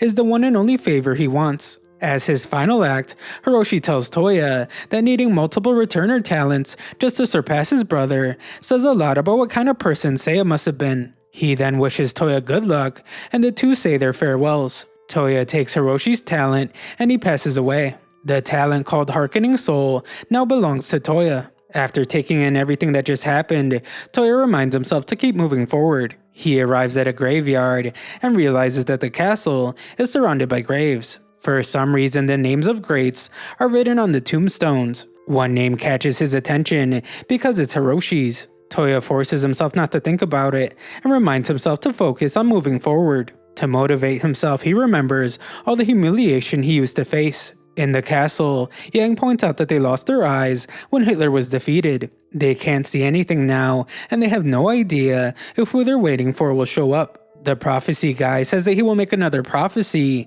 but Yang says it won't be necessary. This is because Toya has already arrived, and Yang welcomes him. Yang says that he's impressed that Toya made it this far. Toya has heard plenty about this guy, and Yang supposedly has the most powerful talent of all time. Toya doesn't waste any time, and he reveals that it's his goal to obtain talents just like Yang's. He reincarnates himself and declares that Yang's talent will be his. Yang just smiles and says that if he insists, it's time for some fun. Their fight begins immediately, and Yang is somehow able to disappear in an instant. Their battle intensifies, and the girl thinks about how they're supposed to keep Toya alive. Toya manages to land what seems like a direct hit, and he thinks he's done some damage. The girl wonders how this is possible, and the other guy explains that Toya used the right arm of the thief. He pickpocketed the inner core of the boulder and hid himself inside. From there, he deployed the Lord Impaler's stakes that he stole from Vlad and launched a counterattack from inside. Yang says it was a good strategy and not bad for quick thinking. However, he reveals his talent called Omni Receptacle. It allows him to control various objects with his malice and turn anything into his own personal weapons. All things in the universe kneel to him, and he sends everything crashing down around Toya. Just like that, the fight is over, and Toya's left with a hole in his chest. Yang picks him up and tells him that instead of spacing out, Toya should use his talent to heal himself. Just then, Toya finds himself seated in front of Yang. For some strange reason, Yang doesn't seem hostile at all. Toya tries to use Hiroshi's immortality to recover, but the healing is painfully slow. Yang notices this and says that even though Toya can steal talent, it's still inferior to the original. He watches Toya struggle and then says something that catches Toya completely off guard. He tells Toya that he really does take after his brother. Toya demands to know what he means, and Yang asks Toya if he still wants to surpass Seiya. Toya is stunned because Yang knows his brother's name. Yang says of course he does, because he and Seiya were original members of the Force of the Greats. He reveals that Seiya was the only returner who was ever truly a match for him. Toya can barely process what he's hearing because he had no idea that his brother was a returner. Yang confirms it, but then says something even more surprising. He tells Toya that the Seiya he knows is nothing but an illusion built from sparse childhood memories mixed with public achievements. He asks Toya if he wants to get to know the real Seiya, and he offers to show him everything about his brother all the way to the very end. Yang stabs Toya and shows him a vision of the past. We are taken back to when the Force of the Greats was first being formed. Ain is taking care of Seiya, who just had an intense training session with Yang. Ain says that Yang shouldn't go so hard, but Seiya tells her that he was the one that asked Yang to train him. More importantly, Yang wants to know why everyone is at their hideout. Newman and Picasso have also shown up uninvited, and Yang is annoyed that they keep leaving their stuff around. Newman wonders why the so-called world's strongest is so bothered. She points out that Seiya is his apprentice, so it's only natural that they'd want to come here to check on him. Picasso says that she's sad that she missed their training session because she would have loved to paint them. Newman is also upset because she could have gotten more data. Yang mocks them for being big brain nerds who don't know anything about martial arts. Newman fires back by putting a complex geometry equation in front of him that he can't answer. She says that Da Vinci could have answered it without batting an eye. Da Vinci is what they call Seiya, and his talent is called Universal Vessel. It allows him to excel in a wide range of disciplines. It's an incredibly fitting talent for someone renowned as a multi-talented genius. Newman says that someday, Da Vinci will surpass all of them and become the most talented individual that the world has ever seen. When that day comes, humankind may witness their first god. Yang then tells Toya the problem with most returners. Despite having talents of world-changing proportions, most of them had no ambitions or goals and just lived aimlessly. However, Seiya stood out because he was different. After training is done, Seiya asks Yang to take him home. Yang takes him home, and he apologizes for cutting his face. In order to use his talent, Yang has to inflict bodily harm on someone. Seiya wonders if he would like to look around, but Yang says that it might be a problem if people notice his petals. Seiya promises that no one will notice because he has a talent for concealing flower petals. The returner of the great modern magician Houdini taught him how to use it. Yang is not surprised as he realizes that that's how Seiya has been able to integrate himself into normal society. Just then a guy named Kita arrives to have a training session with Seiya. Yang notices that a young Toya is watching, and he wonders what he's doing here. Toya calls him a trespasser, and he wonders why Yang was talking to his brother. They're interrupted as Seiya begins his training session. Toya is in complete amazement, and Yang can tell that he looks up to his big brother. Yang tells him not to bother trying to compete with his brother because no one can live up to him. Toya is furious to learn that this guy's just like the rest of them because he also thinks he's useless. Toya rushes off upset, but Yang says that it's probably for the best. Toya doesn't know anything about returners, and Yang knows that he can't just tell him that Seiya is no longer human. Kita dominates the match, but Seiya says that they should go again. A while later, Seiya finishes another training session with Yang. Seiya never gives up, so Yang wonders where all his drive comes from. He points out that someone who trains as hard as Seiya does every single waking moment must have some goal beyond just pride and desire. He jokingly wonders if Seiya is trying to conquer the world. He offers to help him, since that's exactly what his omni-receptacle talent was made for. Yang gets upset when Seiya laughs, and Seiya says that the world domination thing caught him off guard. Yang demands to know what his real goal is, so Seiya gets quiet and says that he simply wants to be a good big brother. He explains that he has a younger brother who's quite a bit smaller than him. Yang remembers him from the other day, and he says that he knows the little brat. Seiya explains that his brother is diligent and hardworking and very competitive. He's always been trying to play catch up with him, and Seiya says that he's proud of that. However, at the same time, he feels guilty because all of his supposed talent was just given to him by the petals. He didn't earn it fair and square, and because of that, he still can't look his little brother in the eyes. He's afraid that if he did, his brother would see right through him and come to resent him. All he wants is to do some good for the world so that someday he can look at Toya with his head held high. He is not collecting talents because he wants to become one of the greats. He just wants to be a big brother that his brother can be proud of, and he's willing to do anything. Yang asks Toya what the greatest good Seiya can think of is, and Seiya thinks about it seriously before saying maybe world peace. Yang bursts out laughing, and Seiya tells him that he doesn't have a laugh on his face. Yang composes himself and says that they can do it together. He calls out to the others, and Ain and Picasso immediately say that they're in. The only one left is Newman, who says that she will take a pass. She explains that she hates expending energy toward things with no concrete solution. World domination is more feasible because you just have to eliminate all resistance, but world peace is a pipe dream. The world is filled with problems, and it's impossible to know where to start, even for a genius. Yang calls her out and says that she is just scared. Yang says that she can sleep her days away while they do it without her. Newman runs over his foot because of the hostility, and she says that she thought their mission was supposed to be world peace. Newman agrees to join them and says that they're moving on from playing around at the hideout. Yang tells Seiya that he should decide their first move now that they're officially the Forest of the Greats. They have brought together some of the greatest talents in history, so they might as well go all out. Yang goes to his hideout and tells his group about the Forest of the Greats. He explains that they're rallying around the genius Da Vinci with the goal of establishing world peace. Hitler is upset because he can tell that Yang came here to eliminate them for being non-greats.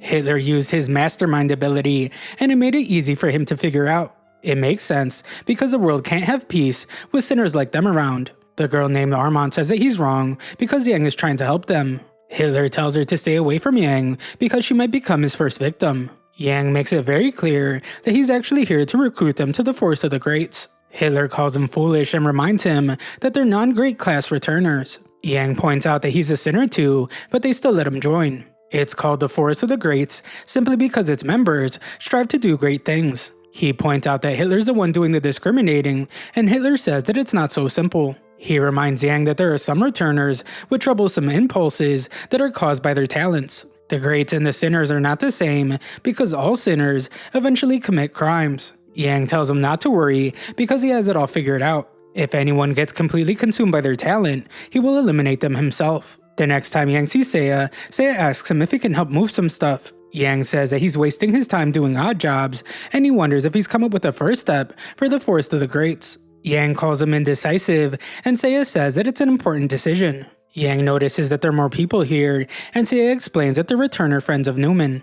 Yang says that he also has about 100 people he wanted to recommend, most of them without great class talents. Sinners have a bad reputation, so Yang wonders if Seiya will still welcome them. Seiya immediately says that anyone Yang vouches for is welcome. With that settled, the two of them join the rest of their group. Yang explains to Toya that a group of people who had all caved into despair and cut their own throats had somehow unified. They found purpose in life by chasing one foolish dream. He says that it only happened because Seiya was the heart of it all. Yang admits that he wouldn't have been able to do it himself because he can't do anything without harming others. Seiya, on the other hand, had a limitless amount of compassion, and that's what made Yang think that he could be the leader they needed. A while later, Seiya calls a meeting, and Yang wonders why he only invited founding members. We see that Seiya's demeanor is completely different, as he says that he's made his decision on the group's first move. Yang is surprised because Seiya looks serious in a way he usually doesn't, and it almost looks like he's been crying.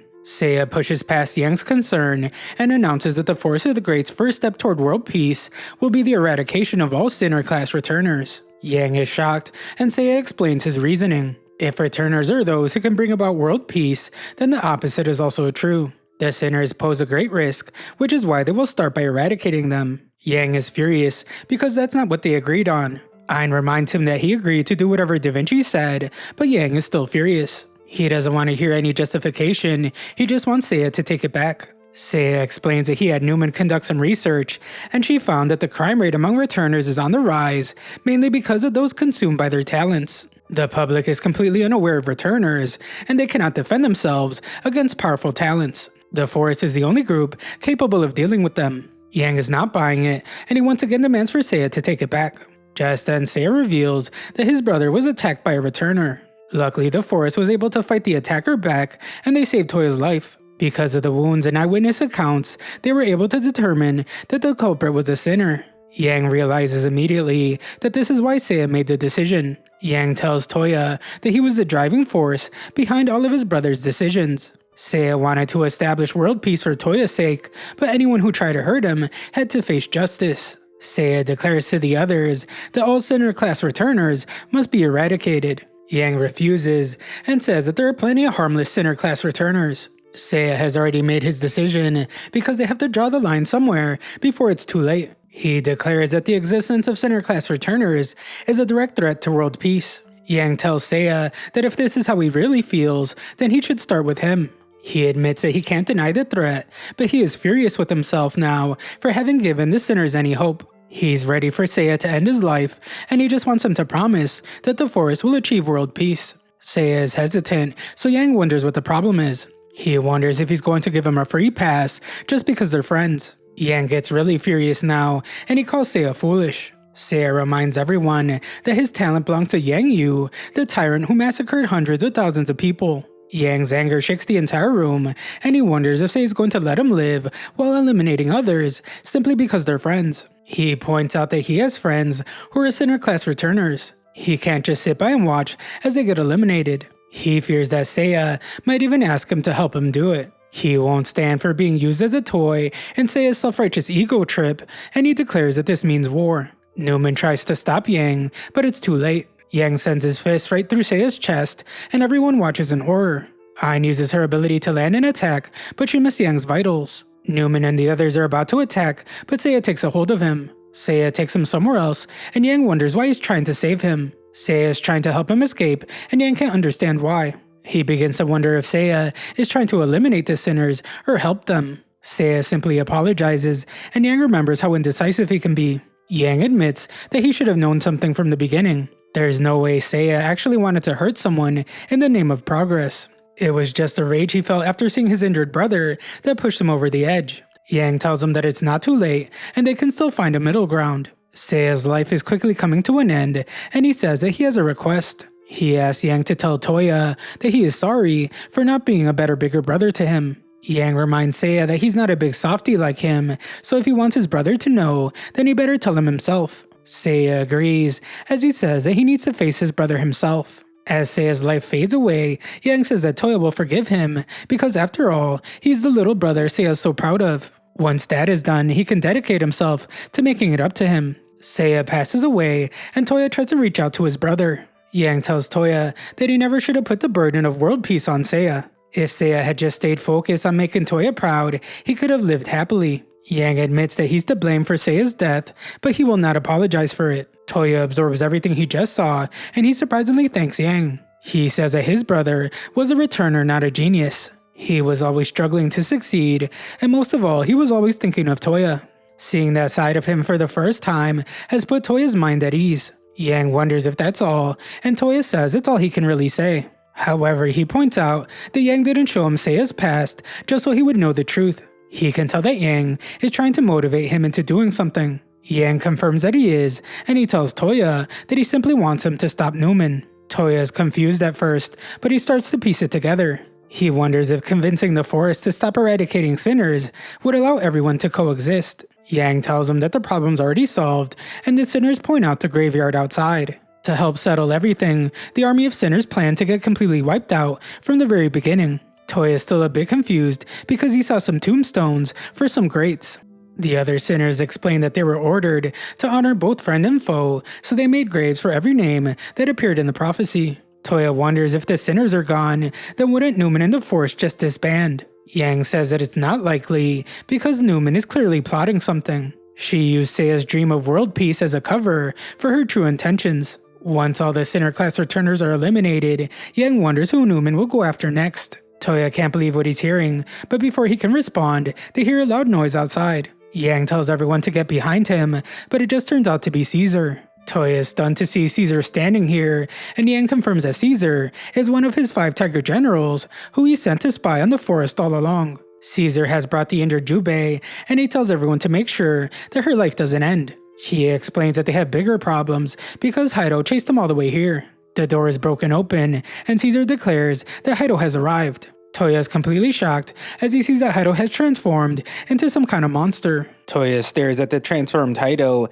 and he can barely believe that it's her. She lets out a loud scream, and Yang explains what's going on. He says that Haido was so willing to give up anything for power that it turned her into a monstrosity. Toya is worried about her, and he says that they can't just leave her like this. Yang agrees and declares that they will make her human again before it's too late, whether she wants it or not. It won't be easy, so Yang says that it's time to get heavy-handed. Nas checks his prophecy and says that fighting her head-to-head will be an uphill battle, even with Yang's powers. Yang can already tell, which is why he says that he's going to use something. He tells Caesar to buy him some time, and he instructs the others to stand back. The girl is worried about him, but he assures her that he'll be fine, and there's no need for her to use her talent. Yang prepares himself, and Caesar summons some of his weapons. Haido escalates without hesitation and unleashes the 100-hued corpse attack. She destroyed Caesar's weapons, and he is stunned because she multiplied her arms. She uses the same attack again, but this time Caesar blocks it. He says that her flimsy sword could never be enough to best his tower shield. Unfortunately for him, she has a 1,000-hued corpse attack, and it destroys his shield. Haido nearly ends his life, and Toya wonders what's going on. Something strange is happening because it looks like Haido's attacks are being warped. Darman explains that it's all thanks to Nas. It turns out that his prophecy talent does more than just tell the future. By adding or erasing parts of the prophecy, he can actually alter the future itself. It's incredibly powerful, but it has its limits. Nas scribbles furiously in the background, trying to keep up, and he jokes about getting tendinitis from all the writing. Even with Nas bending fate in their favor, Caesar admits that he's struggling to take the offensive against Haido. The prophecy keeps saying that Caesar gets fatally stabbed by Haido, so Nas has to work hard to change the prophecy over and over again. The prophecies are terrifying, so Nas says that Haido is a real monster. Just then, Nas's book turns black, and the prophecy says that his life is coming to an end. Haido uses her most devastating technique yet, called the Infinite Death Stroke, and Caesar tries to warn Nas. The attack is too fast though, and Haido ends Nas's life. Caesar is furious, but Haido uses another ability. It's called the Pathia Spirit Lock, and Toya can feel that Haido is exuding immense pressure. She has surrounded everyone with swords of malice to lock them all down. Caesar points out that even she is surrounded, so she can't move either. He is shocked though when she approaches him, because that should be impossible. She uses another attack and ends Caesar's life. Yang is still preparing himself, and he commends Nas and Caesar for fighting well. Haido goes to attack him next, but the area is covered in darkness. Yang tells Haido not to worry because he won't take her life. However, he warns that she's going to wish that he had. He does something with his ability, and Haido screams in agony. Toya wonders where they went, and Armin explains what's happening. Haido and Yang are now inside something called the Black Death. It's a confined barrier created by Yang's Omni Receptacle. Omni Receptacle is a talent for control, and inside this space, Yang controls everything, down to the molecular level. He once described it to Armand as a miniature Big Bang. Toya is horrified, and he demands to know how Haido is supposed to survive something like that. Armand reminds him that Yang said that she would be fine, but Toya determines that he has to do something. No matter who controls this space, as long as Haido's inside it, he can steal her away with his ability. Toya uses the right arm of the thief, and he punches the black space. Inside this world Yang created for her, Haido hears a voice. She sees an image of her father, and he asks her if she still wants power. Haido knows her answer, as she thinks back to the promise she made with Toya. Just then she hears Toya screaming her name, and she screams his name back. Toya grabs her and tries to pull her out. Yang's Black Death is broken, and Armand wonders if it's all over. Yang says that this is only the beginning, and we see that Toya has Haido in his arms. Meanwhile, on the other side of the world, Itsuki and Yoshiki are conducting more research. Itsuki wonders if there are any new developments, and Yoshiki says that there's nothing. He's tried looking at this branch of reincarnation from every angle, but he hasn't found anything out. Itsuki points out that that's not what he's talking about. They've been looking into the strange transmissions and phenomena that have been appearing lately. Unfortunately, it's not going well because they haven't been able to identify the source of the transmission. Satellite imagery is being partially overridden,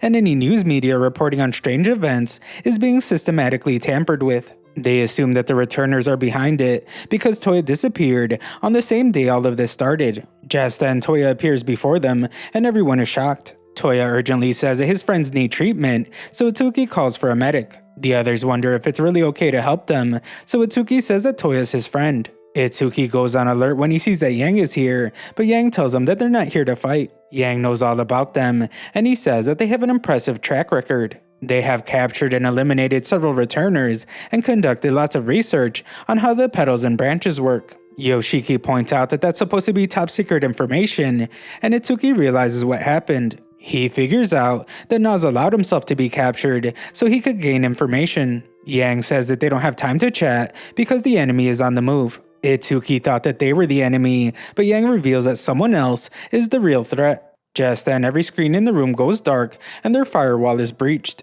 They realize that they're being hacked, and we see that every screen in the world is being affected. Phones die everywhere, and all devices cut out simultaneously. Yoshiki wonders who could pull this off, and a logo appears on every screen. An emergency broadcast is announced, and the voice is Newman's. She introduces herself and the Force of the Greats to the humans of the world. She explains that they are an organization working toward world peace through the use of historical talents. She describes their mission as eliminating sinner-class returners who use their evil talents to harm others. Itsuki immediately tells Yoshiki to trace a signal, but there's nothing they can do. Newman keeps talking and explains that no matter how many sinners they eliminate, those sinners simply get reborn in the cycle of reincarnation. She asks the world if the only choice is to sit by and watch as tragic events repeat themselves over and over again. Her answer to this question is no. They will eliminate the sinners however times is necessary. However, her solution shocks the entire world. She says that to accomplish this goal, humans must die. Every human on Earth has the potential to awaken an evil talent, and because of that, they're all potential threats. She announces what she calls the Humanity of Greats plan. The Force will kill the vast majority of humanity, but keep a manageable number alive to cultivate. Toya is horrified to hear this because Newman has hijacked Seiya's dream of world peace to serve her own twisted purposes. Newman goes on to explain that the survivors will be forced to use a branch of reincarnation. Anyone who awakens a great class talent will be welcomed into the fold. However, anyone who awakens a sinner class talent will be disposed of. Anyone with no talent at all will simply perish. Newman declares that this will create a new world filled with only greatness. Then the Force will stand at the pinnacle of all human history. That's her Humanity of Greats plan, and she says that it begins now. She then reveals that they have prepared a demonstration of their power. That way the humans can decide for themselves whether they're capable of enacting this plan. She tells everyone to sit back and watch, and she calls on a returner named Noble. Noble receives approval for detonation, so he uses his level 1 annihilation bomb. He says that he's commencing the purge, and he releases a small ball of energy. This thing is tiny, but it causes an insane amount of damage. Yoshiki is horrified as an enormous chunk of Australia vanishes from the map entirely. Newman then calls in another returner named Tesla. Tesla disables his own safety protocols and fires another demonstration that blasts a massive hole in another part of the Earth. Itsuki can't believe that this is all happening, but Toya tells him to look at something else. Newman calls in another returner named Gagarin, and we see that he's in space. Gagarin says that his orders are unfortunate, but it has to be done for the greater good of humankind. He announces that the trajectories are calculated and the impact points are confirmed. Gagarin then drops something from orbit, and it strikes with catastrophic force. Newman says that this is only a fraction of the total power the Force of the Greats possesses. However, she tells everyone not to worry. She will give humanity a 3-month grace period, and their plan will not be executed until January 1st. It's a parting gift, and she tells everyone to enjoy the last of their days. After her broadcast ends, all the screens in the room explode. Yang reveals that Newman has been watching Itsuki's group. He then explains that she has a second talent called Cyber Mastermind. It turns the vast sea of electronic signals around the world into her own personal garden. Toya is stunned because he thought that computational prediction was Newman's only talent. Yang points out that no one said the returners were limited to one talent. Itsuki doesn't like how Yang is talking like it's not his problem, and he points out that Yang will have to fight too. Yang says that he would like to help, but he reveals that he's severely injured. He determines that Newman only made her big move now, knowing that he would be out of the picture. Back with the greats, Newman says that the limit to Yang's lifespan was just as she calculated, with almost no margin of error. Newton says that it was still a gamble because the sinners could have attacked them at the last moment. Newman reveals that she already accounted for this, and she calls forth a bunch of returners. She explains that she assembled more than enough of a fighting force. Newton is surprised to see Tesla and Noble here because they were just on the other side of the globe. He's stunned when Newman says that she simply teleported them here. Newton's delighted to see that she has everything figured out, but hearing the word teleportation brings him some memories. Memories of a girl flood his mind, and he's overwhelmed with pain. Newman tells Nightingale to take a look at him, but he says that he's fine. He wonders where Ayn is, and Newman's surprised that he doesn't remember. She reminds him that he disposed of that traitor with his own 2 hands. After he was done, there was nothing left of her but a leg. Newton is horrified to hear this, and he struggles to accept it. Newman determines that their control over him is starting to wear off, so she tells Nightingale to fix it. Newton can't move, so he wonders what they did to him. Newman reveals that Nightingale has a secondary talent called Shadow of Chimera that allows her to enslave anyone that she treats. It's modeled after legends of the wounded soldiers, so pleased by her caring touch that they would kiss her shadow. Newman's disappointed because Ayn could have lived if they had both just accepted enslavement. Newton is furious, so he points out to everyone else that Newman is behind everything and they have to stop her. Unfortunately, it's no use, as Newman explains that everyone here is already under Nightingale's control. During her time here at the Forest of the Greats, Newman has ensured that all injured members were healed by Nightingale. Slowly but surely, she's increased the number of pawns at her disposal.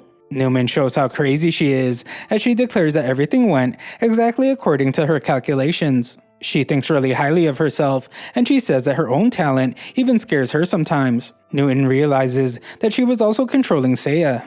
He is furious, and he wonders if she thinks that Seiya's dreams of peace were just a joke. She calls him a fool, and Newton realizes something else. He has determined that Newman is also being controlled. Newman denies it, but the tears covering her face reveal the truth. Newton says that being enslaved doesn't actually change their personality or persona. However, having their thoughts warped causes physical pain because they're subconsciously trying to resist it. Newton has come to realize that Nightingale is the lunatic who must be stopped.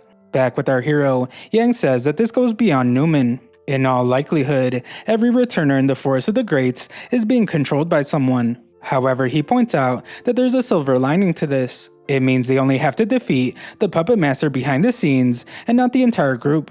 Itsuki doesn't want to be bored by any of these details because he has better things to do. He explains that he only took on this job and did research into the petals for one thing. His entire goal is to find out who is behind Seiya's murder. Yang reveals that it was him, and Arma has to stop Itsuki from ending his life. Itsuki tells her to get out of his way, but even Toya tries to calm him down. He explains that Seiya and Yang were tricked into fighting one another. Toya knows that they have to do something, but even he is not convinced that they can. He wonders what chance they stand of finding the mastermind while fending off the Forest of the Greats. Just then, Yang tells him not to worry. He says that they will have the world's strongest and greatest talent on their side. Toya points out that he is injured, so Yang can't use his Omni receptacle, but that's not what Yang meant. Yang tells Toya that he can just steal his talent. Toya is shocked, and Yang reminds him that his reason for becoming a returner was to surpass Seiya. Yang says that with his talent,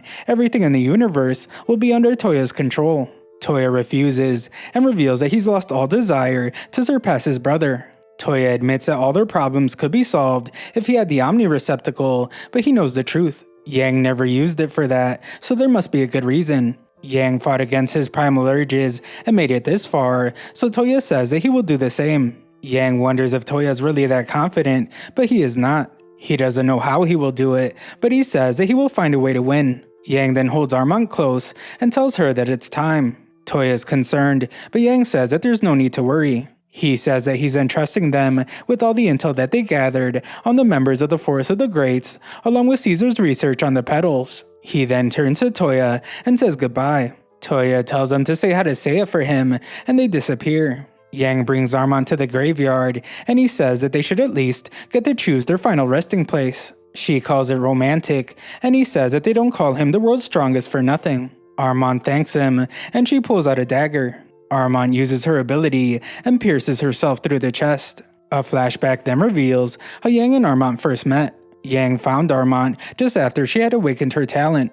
Her talent is called the Angel of Assassination, and it allows her to take the life of anyone in exchange for her own. Yang was delighted to hear this, and he wondered whose life she wanted to take. Armand was very angry inside, and she said that she had so many people that she wanted to eliminate. She was surprised when Yang told her that that would be a waste. He said that her life was very valuable, so she shouldn't waste it on some jerk. Armand was confused because she didn't know who to use her talent on if it wasn't for someone she hated. She becomes upset, and she begins to wonder why she ended her own life in the first place. Armand is completely stunned when Yang says that it was for love. He pointed out that humans are born in solitude and they die in solitude. However, Armand's talent allows her to bend that rule. He said that if she asked him, there was no greater happiness than passing from this world with someone by your side. That's especially true if that person is someone you love. Armand was quick to point out that she had nobody like that. Yang told her that she could just find someone and that she could spend her whole life searching for a perfect ending. He offered to help her, and she called him quite the romantic. Yang said of course, and they don't call him the world's strongest for nothing. Yang introduced her to the others, but Hitler didn't like her. She's always fidgeting, and it annoyed Hitler. Yang had to remind him that the strong shouldn't bully the weak. Armand apologized, so Hitler said that he didn't mind her joining them. Yang said that he hopes Armand finds someone worthy of being with until the very end. With that out of the way, Yang declared that they should all enjoy each other's company. Unfortunately, it didn't last long, as we see what happened after Yang was betrayed by the Forest of the Greats. He was covered in blood, and Armand was furious. She declared that the attackers would pay with their lives, but Yang stopped her. He told everyone not to do anything rash, but Hitler said that they couldn't just let them walk all over them. Yang explained that ending lives out of anger accomplishes nothing. He declared that they would all go their separate ways, and he would get to the bottom of this himself. Armand told Yang to hurt her, but he was confused. She reminded him that he could do anything as long as he had a blood offering. She told him that he could use her by giving her a cut. Yang insisted that she stop messing around, but she was very serious. She explained that Yang gave them all a reason to live, and she didn't want him to give up on them. The rest of them agreed, and said that they couldn't just stand by after seeing what the greats did to Yang. Yang called them a bunch of idiots, but he accepted their decision. He said that it was time to go, and he cut Armand's cheek. Yang created the castle, and came up with this plan. Na said that everyone was happy with it, because it gave their life a purpose. Yang's plan for all their lives to end was perfect for them. Back to the present, Armand apologizes. It's because of them that Yang won't be able to get revenge for what happened to Seiya. Yang tells her that it's not her fault because that is what he chose. He preferred spending his time with them and meeting his end here. He entrusted everything else to Toya, and he has no regrets. Armand is relieved, but Yang says that he might actually have one regret. It's not finding the perfect someone for Armand to be with in the end. Armand has a good laugh and says that she ended up with the short straw. Yang says of course, and they don't call him the world's unluckiest for nothing. As their lives end, they say goodnight to each other and they share a kiss. Armand's final words are that Yang is a short straw that she would love to pick over and over if the petals of reincarnation were ever to bloom again. A while later, Toya sits in a hospital watching over Haido. Itsuki arrives and he tells Toya that he looks like he's in worse shape than Haido. Toya says that he's fine, but Itsuki's not buying it. He reveals that the data Yang left behind told him everything, including what happened with Seiya. He knows all about it now, and it explains why Toya looks so exhausted. Toya asks about any other survivors, and Itsuki tells him that Jubei is still in intensive care because she was in pretty bad shape. As for any others, there's nothing to report. Itsuki tells Toya that he knows he has questions, so he gets down to business. Yoshiki explains that after analyzing Yang's data, they uncovered a lot about the petals, returners, and their talents. However, they still need Toya's help in consolidating some of that information. They go to another room to figure everything out, but Toya says that he has a question first. He wants to know exactly what Itsuki's organization is. He was told that it was a national defense agency, but he wants to know if that's true. Yoshiki admits that being here right now effectively makes Toya part of the team, so he's ready to tell Toya everything. Unfortunately, Itsuki tells him to keep his mouth shut. He tells Toya that all they can really say is that they have been researching the petals and that their higher-ups are fully opposed to the Forest of the Greats. He gets very serious and instructs Toya to focus on answering their questions instead. Toya notices that Itsuki's giving him the cold shoulder more than usual, and he can't quite understand why. The briefing begins as they watch Newman's transmission from the other day, and Yoshiki explains that it's just a recording. They're only using analog technology with no transmitting function, so Newman's cyber mastermind talent can't hack into it. Itsuki explains that her talent is proving far more troublesome than they ever imagined. Not being able to use computers or internet servers in the modern world is a serious challenge. Yoshiki then lays out the entire situation. The Humanity of Greats plan is set to be executed in 3 months. Yang believe that Newman and the others are being controlled by someone, but they have no concrete proof. Itsuki says that either way, the human race faces extinction in 90 days, and they need to crush the forest before that happens. From yesterday's demonstration alone, the forest has already claimed over 200 million victims. Yoshiki was able to cross-reference the attacks with Yang's data to conduct a thorough analysis on the returners behind the attacks. They go over them now, and they begin with the returner who destroyed a huge chunk of Australia. Toya's here to explain what he knows about these attackers, so he says that this guy's name is Noble. He explains that this was his first time seeing his talent as well. Yoshiki says that judging by his namesake, his talent must have something to do with the creation of bombs. However, what Noble created was no ordinary bomb. It was more likely an antimatter bomb, or something of equal destructive power, something far beyond nuclear capability. To make things worse, Noble himself was virtually unharmed, despite being at ground zero when the bomb went off. Itsuki can tell that guy's gonna be a real pain, and they move on to Tesla next. Yoshiki says that his talent is called World System, and it allows him to siphon energy from the rotation of the Earth itself. He converts that vast amount of energy into electricity and discharges it at will. As long as the Earth keeps rotating, Tesla can unleash this energy whenever he pleases. Finally, they move on to the guy named Gagarin. Toya says that he never would have imagined that there was a returner in space. Yoshiki explains that Gagarin can deliver pinpoint attacks on Earth from orbit. His effective range covers the entire planet, he can hit multiple targets simultaneously, and his accuracy is terrifying. His strikes are powerful enough to penetrate underground bunkers, which means that there's nowhere to hide on Earth. Those 3 returners alone have proven something terrifying. Humanity has no safe haven, and in 90 days, all human life will come to an end. What makes it even more terrifying is that the 3 of them are only a fraction of the forest's full roster. Yoshiki panics like crazy and declares that it's the end of humankind. Itsuki drags him away and tells him that Toya has nothing useful to add. They have a lot of work to do and no time to spare, so it's time for research. Toya declares that he's more than willing to help and he wants to stop Newman. Yoshiki happily accepts, but Itsuki says that they don't need his help. He declares that humans can't rely on returners to help them win. If they did, it would just boil down to a battle between superpowers. If humanity wants any shot at a decent future, then humans have to win this battle themselves. Yoshiki argues that they should fight fire with fire, but Itsuki doesn't want to hear it. He tells Toya that he's no longer allowed to leave his hospital room. If he does, they will treat him as a threat on par with the Forest of the Greats and eliminate him immediately. He reveals that there's a bomb in Toya's wristband and they will detonate it if he makes any suspicious moves. He warns Toya not to try removing it, but Toya doesn't listen. He tries to rip the wristband off, so it blows him up. Yoshiki's surprised when he sees that Toya's arm is regenerating. They realize that Toya has the immortality talent, but luckily, they have another way to control him. Itsuki reveals that they put another explosive device around Haido's neck. He says that now that they know a single returner can threaten the existence of humankind, there's no room for compromise. He knows that Toya is smart enough to understand that this ends when one side exterminates the other. He then reveals that humans have found a way to eradicate returners once and for all. Yoshiki reminds him not to spill the beans, so Itsuki doesn't say any more. He simply warns Toya that they have plenty of ways to keep him in line. Afterwards, we see that Itsuki's in the middle of testing the branch-powered Yudomi suits that his team has been developing. His subordinate suggests that he wear one for protection, but Itsuki drops him to the ground before he can finish the sentence. He says that they would have to beat him in a fight first, before they could give him advice. His subordinates can't believe how fast he moves, and they question if Itsuki is really human. They start sparring, and Itsuki thinks about Toya. He shut Toya down because he's too optimistic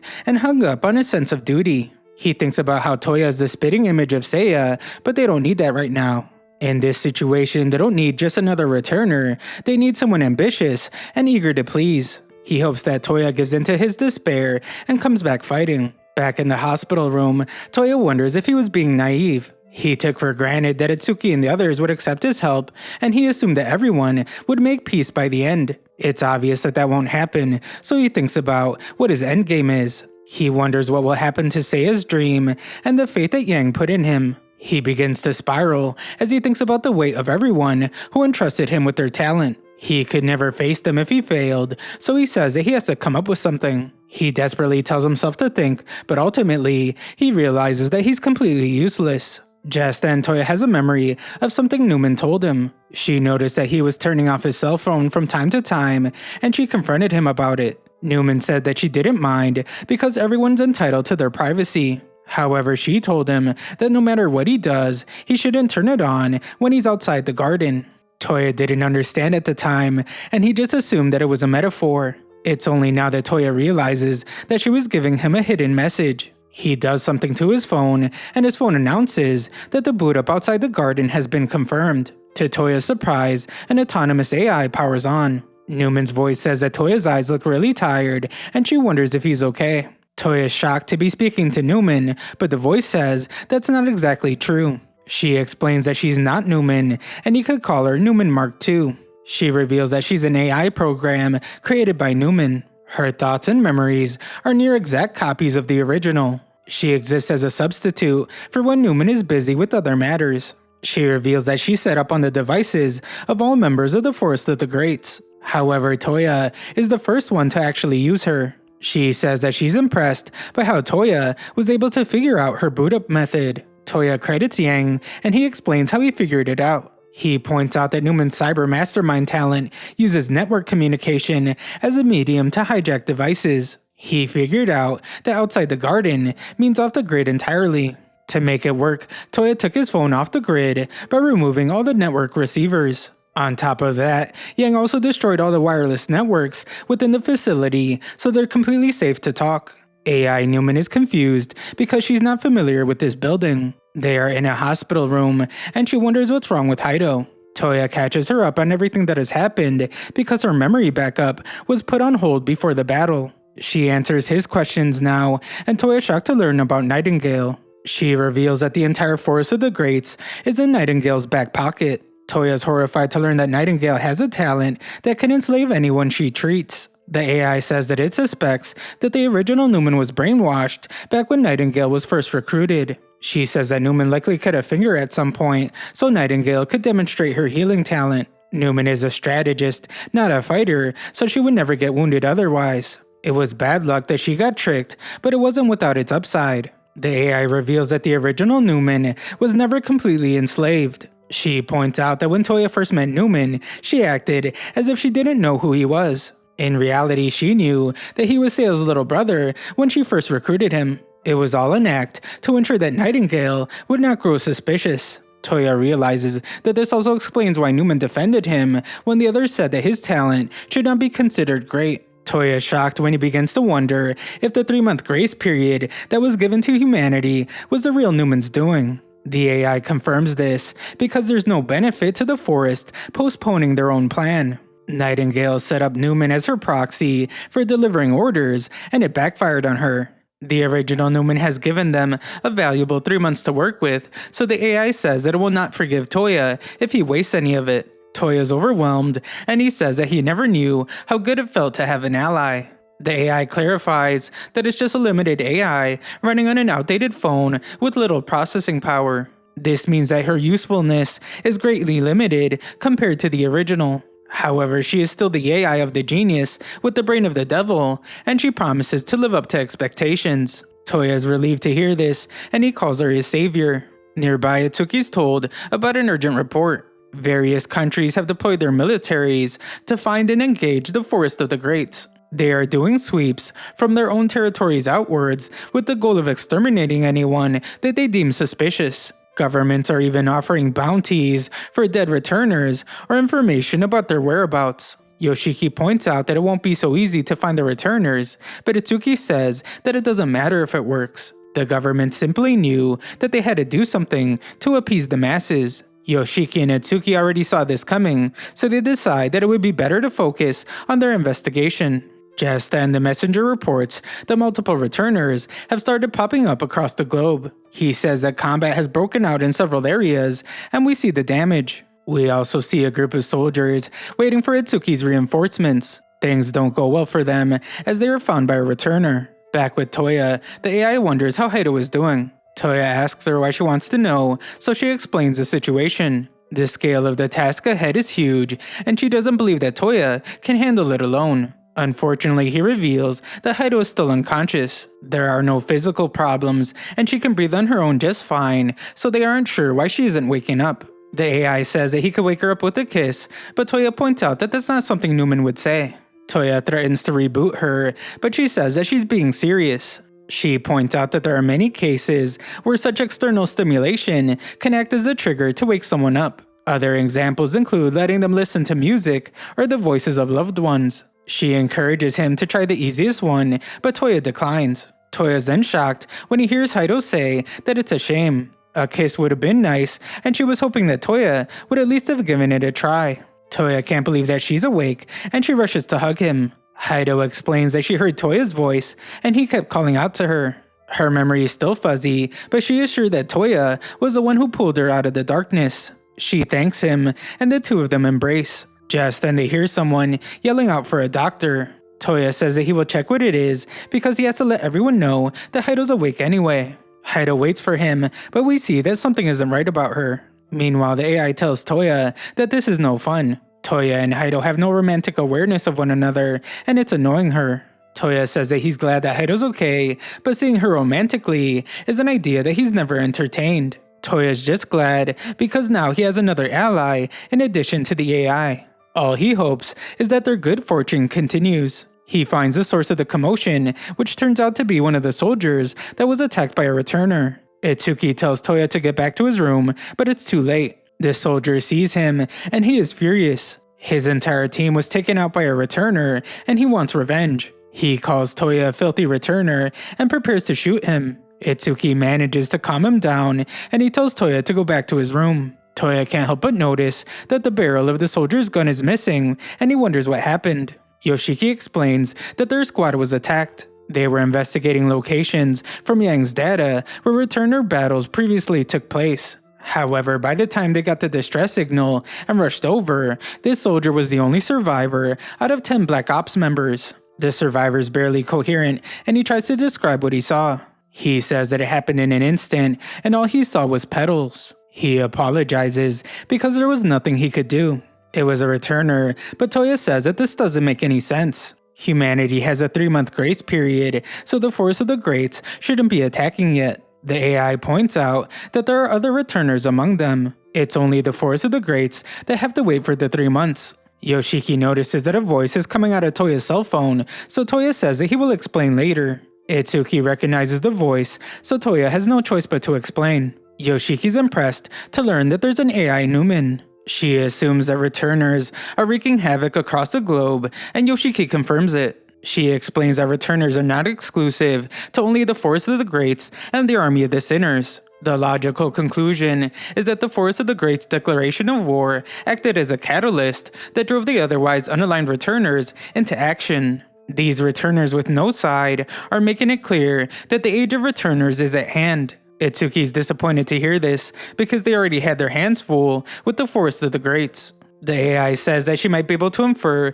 the talent of the returner who attacked the soldiers simply based on their physical appearance. Itsuki tells the survivor to describe the returner the best he can. The guy says that there were blood droplets scattered everywhere, and he saw something like a scarecrow with a wooden leg. He can barely speak, so he's taken to get treated. On his way out, Toya notices that he dropped something. It looks like a strange marker symbol left in what appears to be blood. Itsuki notices that it's similar to something else his men found under the highway bridge where fish committed his crimes. There were several of them scattered around as if someone had marked the place. It's clear to everyone that they were left by the same person. Itsuki can't help but point out something strange. The AI just said that this wasn't the work of the Force of the Greats, but it's not adding up.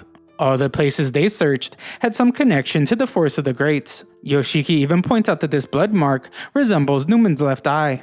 Itsuki gets frustrated with all the confusion, and he says that it doesn't matter who it is. They can all come because he's ready to beat whoever shows up. Toya stops him and says that he might be able to handle this himself. Moments later, we see that Toya has changed, and the AI says that he has cleaned up pretty well. He's wearing a bullet and knife-proof vest that Itsuki's team made. He heads out alone while Itsuki's snipers hold position 600 meters out just in case. Yoshiki can't help but wonder why Itsuki would trust Toya to handle this alone. If the higher-ups ever found out about this, they would be done for. A look back shows how Toya convinced Itsuki to let him do it. Toya told Itsuki that his men are in danger, but he might have a way to save them. Yoshiki wanted to hear all the details, but Toya couldn't tell them everything. All he said was that he thinks that someone is trying to reach him. He believes that Itsuki's men were taken either as hostages or sources of info. This means that they purposely let one soldier go to send a message. Back to the present, we see that Toya's back home. The AI wonders if he thinks that the person who left the mark will really show up. Toya is sure that they will, because they also left a mark in his room. Toya assumes that the AI already knows who the person is, but she doesn't. She points out that Toya's phone is too outdated to run the kind of analysis she needs. She really wants to know who the person is, so she tells Toya to stop beating around the bush and tell her already. Toya reveals it to her, but we don't get to hear who it is. He then explains that the mark was created with two meanings in mind. The left side represents the curve of a gravitational lens, and the right side bears one of her trademarks. Just then, some drops of blood fall in front of him, and the returner behind the mark appears. Toya says that it's about time, and we see that it's Ein. A look back reveals what actually happened between Ein and Newton. Newman had just taken control of him, and Newton was doing his best to fight it. Newton told Ein to leave and save herself because he didn't know how long he could restrain himself. He apologized for being careless because he never imagined that Newman would be behind such an evil scheme. He said that this was all his fault, but Ein told him that they shouldn't play the blame game. Newton felt terrible because he was forced to damage her foot, but Ein said that they didn't have time for that. She insisted that they would leave together, so she prepared to teleport away while cutting off her own foot. Ein called him over, but Newton said that he couldn't go with her. He didn't know how long he could restrain himself, and he feared that he would just end up attacking her again. Ein refused to leave without him, but he said that she needed to do something. It was up to her to find the others who had not been brainwashed yet. Ein agreed to leave, and she promised to come back for him. Newton thanked her, but he knew that his life would come to an end well before that. Back in the present, Ein wakes up, and Heido's delighted to see that she's okay. Toya says that she should be checked, so he goes to get a doctor. Heido's relieved because Ein has been asleep ever since they brought her in the day before. The doctors told her that Ein's condition wasn't critical, but she couldn't help but worry because of the wound to Ein's leg. Ein is horrified when she looks at her injured leg and she remembers what happened. She tells Heido that these past few days have felt like a living nightmare, and she keeps wishing that none of it had been real. Ein eagerly says that Heido can cheer her up, and Heido can't believe how quickly she got over it. A voice tells them to keep it down, and it turns out to be Jubei. Jubei can't believe that they're messing around, but Ein points out that she deserves some downtime. AI Newman agrees with her, but says that they need to think of a plan. Ein recognizes her voice, and Toya returns to the room to find her destroying his phone. Ein calls Newman a traitor and demands for an explanation before she destroys it. Toya explains everything to her, and I can't believe how similar this Newman is to the real one. The AI reveals that she has a question for Ein. She wants to know why she took such a roundabout approach to contacting Toya. Ein doesn't know what she means, so Heido points out that she's talking about the mark she created. Ein reveals that she did all that to keep Newman off her trail. She explains that she noticed something odd during a drawing game that she once played with Newman and Picasso. Although Newman can understand symbols that directly match what they represent, she can't decipher their intended meaning when they become abstract. Ein says that she posted the marks at places that she thought other survivors might be lurking, starting with Heido's school dojo. Heido, Jubei, and Toya are the only ones here, which means that they're the only survivors. This is terrible to hear, but Ain says that it just means that they have to do something. Heido declares that they will stop Nightingale, free their friends, and then save humanity. Unfortunately, AI Newman points out that their plan is not specific enough. What they need first is a leader to consolidate their limited strength. Heido points out that the AI is the smartest one here, so it should be the leader. AI Newman explains that it's nothing but a program, and its job is to provide counsel. Its advice is that Toya should be the one to lead them. He's the one who discovered her existence, cracked Ain's code, and arranged medical treatment for everyone here. Ain is stunned because she only knows Toya as an introverted geek. Jubei, on the other hand, doesn't have a problem with it, and Heido doesn't either. Ain eventually comes around to the idea, and Toya's made their leader. Toya accepts his new role and says that he needs some time to think of a plan. Outside, Yoshiki wonders if Toya would like to know the truth behind the petals. He's also sure that Toya is itching to know more about the branch of reincarnation. Toya says that he isn't, so Yoshiki rephrases his question. He wonders what Toya would do if he told him that there was a surefire way to stop the Forest of the Greats. The only drawback is that it would result in all returners dying, including himself. Before Toya can answer, Itsuki tells him that he's coming with them, whether he wants to or not. He doesn't have a choice because the future of humanity depends on it. They take him to their lab, and Toya is shocked to learn that they smashed the branch of reincarnation. Yoshiki hates to admit it, but after years of doing research on the branch, they learned virtually nothing. They tried every method to damage it, including impact, corrosion, and incineration, but it left no scratch on the branch at all.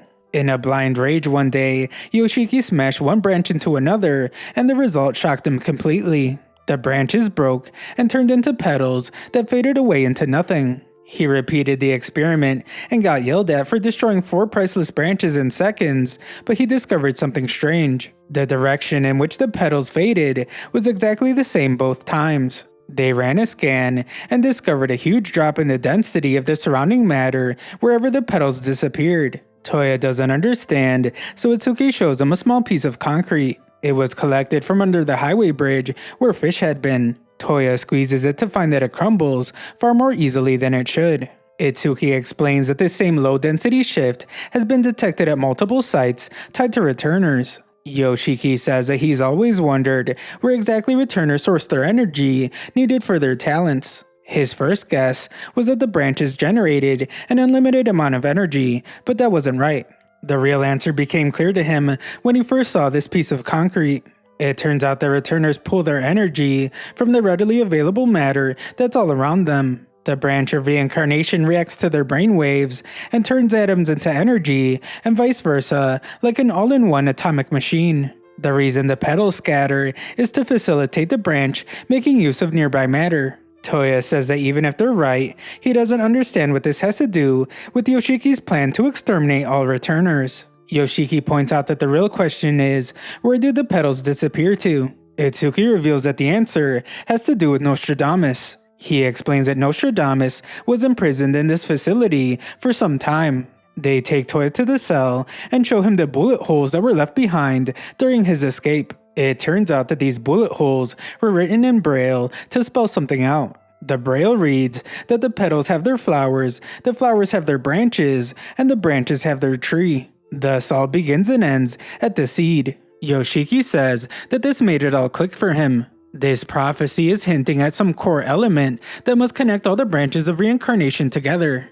His hunch is that this is where the disappearing petals lead to. If they can find and destroy the seed of reincarnation, the cycle itself can be stopped. Just then, Yoshiki is surprised to learn that AI Newman has been listening in. Itsuki says that it's not a big deal because at this point, they're not going to lie or deflect. Since she is here, Yoshiki says that he has a question for her. He would like to know where the Forest of the Greats got all their branches of reincarnation from in the first place. She reveals that they were obtained from defeated Sinner-class returners. Yoshiki was only asking because if there was a creator who gave the branches to them, they would be able to track them down and get more information. The AI says that it never crossed her mind that someone could have created the branches, and this opens up a whole new line of thinking about who's really behind everything. Yoshiki takes everyone to a room and breaks down their plan. In reference to the prophecy, he decides to call the petal core the seed of reincarnation. They will simply focus on finding it and destroying it.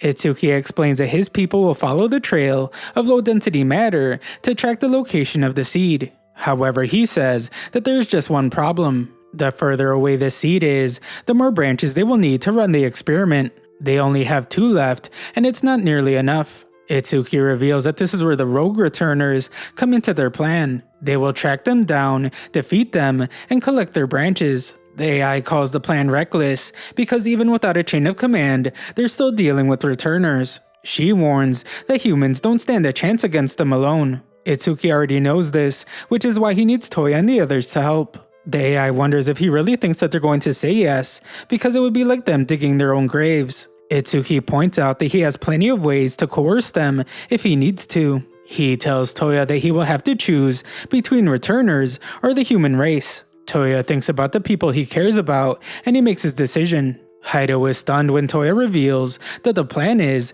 to wipe out all returners. Haido can't believe that he's seriously suggesting that they all just die. She demands to know why they don't just take out Nightingale, and she reminds him that they have to free Newton and everyone else. Toya explains that looking at the big picture, this is the only way. Haido calls it complete insanity, and she wonders if he has forgotten that every single one of them awakened their talents because they were haunted by an undying obsession. They were all driven by a need to achieve something for themselves. She points out that they went through all the data Yang left, and they know who everyone fought, how they died, and all the hopes and dreams they carried. She reminds Toya that those people put him on this path, and they entrusted him with the future. She says that Toya became a returner to surpass his brother, and that he told her himself that that's why he sought out talent. Now, after everything he's been through, he's just going to throw it all away. She demands to know what the point was, and Nine has to calm her down. She is sure that Toya has his reasons, so she wants to hear what he has to say. She thinks about how they can't be fighting with each other because there's already so few of them left. She believes that Toya's not serious about helping with this plan to exterminate all returners. She assumes that he's just saying it to fool the humans. Toya finally breaks his silence and surprises everyone when he reveals that he's being serious. He says that it was not an easy decision, but after acquiring talent, he came to realization. The frightened people of the world have been dragged into a mess that returners created. Defeating Nightingale and saving their friends would still leave the underlying problem. Everything will be resolved if returners simply disappear. He declares that if humans and returners cannot coexist, then returners should be the ones to disappear. In the end, he has come to realize that talent is meaningless. In this moment, Haido thinks back to the promise they made. Her talent wasn't good enough for Toya, so she vowed to get stronger. She was going to train her sword skills to perfection, so he couldn't help but want to steal it from her. Haido slaps him across the face because the Toya she knew would never say that talent is meaningless. She is furious as she declares that she has lost all faith in him. The others try to calm her down, but it's too late as Haido calls forth her weapons. Nearby, Itsuki finishes up a training session, and Yoshiki wonders if he really had to break all the training equipment. Itsuki tells him to shut up, and Yoshiki wonders if it's because of Toya. Yoshiki can tell that Itsuki's in a bad mood because they guilted Toya into dirtying his own hands. He agrees that it was awful, but they had no other choice. There is too much at stake for them to lose, and it could spell the end of humanity. Itsuki already knows, but speaking as someone who watched Toya grow up, he sometimes wonders if they should have just thrown in the towel. Toya's been dragged into all kinds of trouble since he was a kid, and now they're shouldering him with all the responsibility. He says that Toya deserves better, and Yoshiki reveals that he at least has some good news. None of the Black Ops team members objected to working alongside Toya and the others. Yoshiki believes that it's because everything Toya did to save them, and each squad leader must have put in a good word. Yoshiki believes that their plan will go off without a hitch, but the entire building shakes. We see that Haido has made a hole in the wall, and she declares that she refuses to give up. She vows to live her dream of becoming a great swordsman, and to make sure that this mess has a happy ending. She says that she will do it alone if she has to, and she leaves. Ain is furious, and she tells Toya to go after her. She blames him for Haido leaving, but he says that he only told her the truth. AI Newman points out that it doesn't matter if he's wrong or right. The problem was his lack of consideration in choosing his words. She reminds Toya that they are no longer mere strangers to each other, and after everything he has been through, he should know how significant that is. Toya understands, but he doesn't even know what he would say to Haido. Newman tells him to just be earnest, but Ain has had enough. She tells Toya to just go, and she sends him away. She instructs him to do whatever it takes to bring Heido back, and he isn't allowed to return without her. Yoshiki's horrified to see the damage to their wall because it's compromising their secret base. Itsuki reminds him that their base is hidden in a cave, so no one's going to find them. Jubei informs them that Heido has left, but luckily Yoshiki has a way to track her. Jubei sees her location and declares that she will assist in this fight. As a fellow swordsman, she has something that she has been meaning to say to Heido anyway. Yoshiki fails to stop her, and Itsuki says that things are starting to look dicey. Just then, Ain tells Yoshiki to prepare a prosthetic leg for her. She declares that she will hunt down the rogue returners for them, but they fear that she can't do it alone. Ain assures them that it will be easy, and she says that they should be grateful that she is helping them. Deep down, she thinks about how if she can get her hands on the seed, then they still might stand a chance. Meanwhile, the real Newman has noticed that Ain is on the move. Nightingale thought that she was dead, and Newman explains that she somehow avoided being detected by her garden ability. All her efforts have gone down the drain because they know that she's alive now.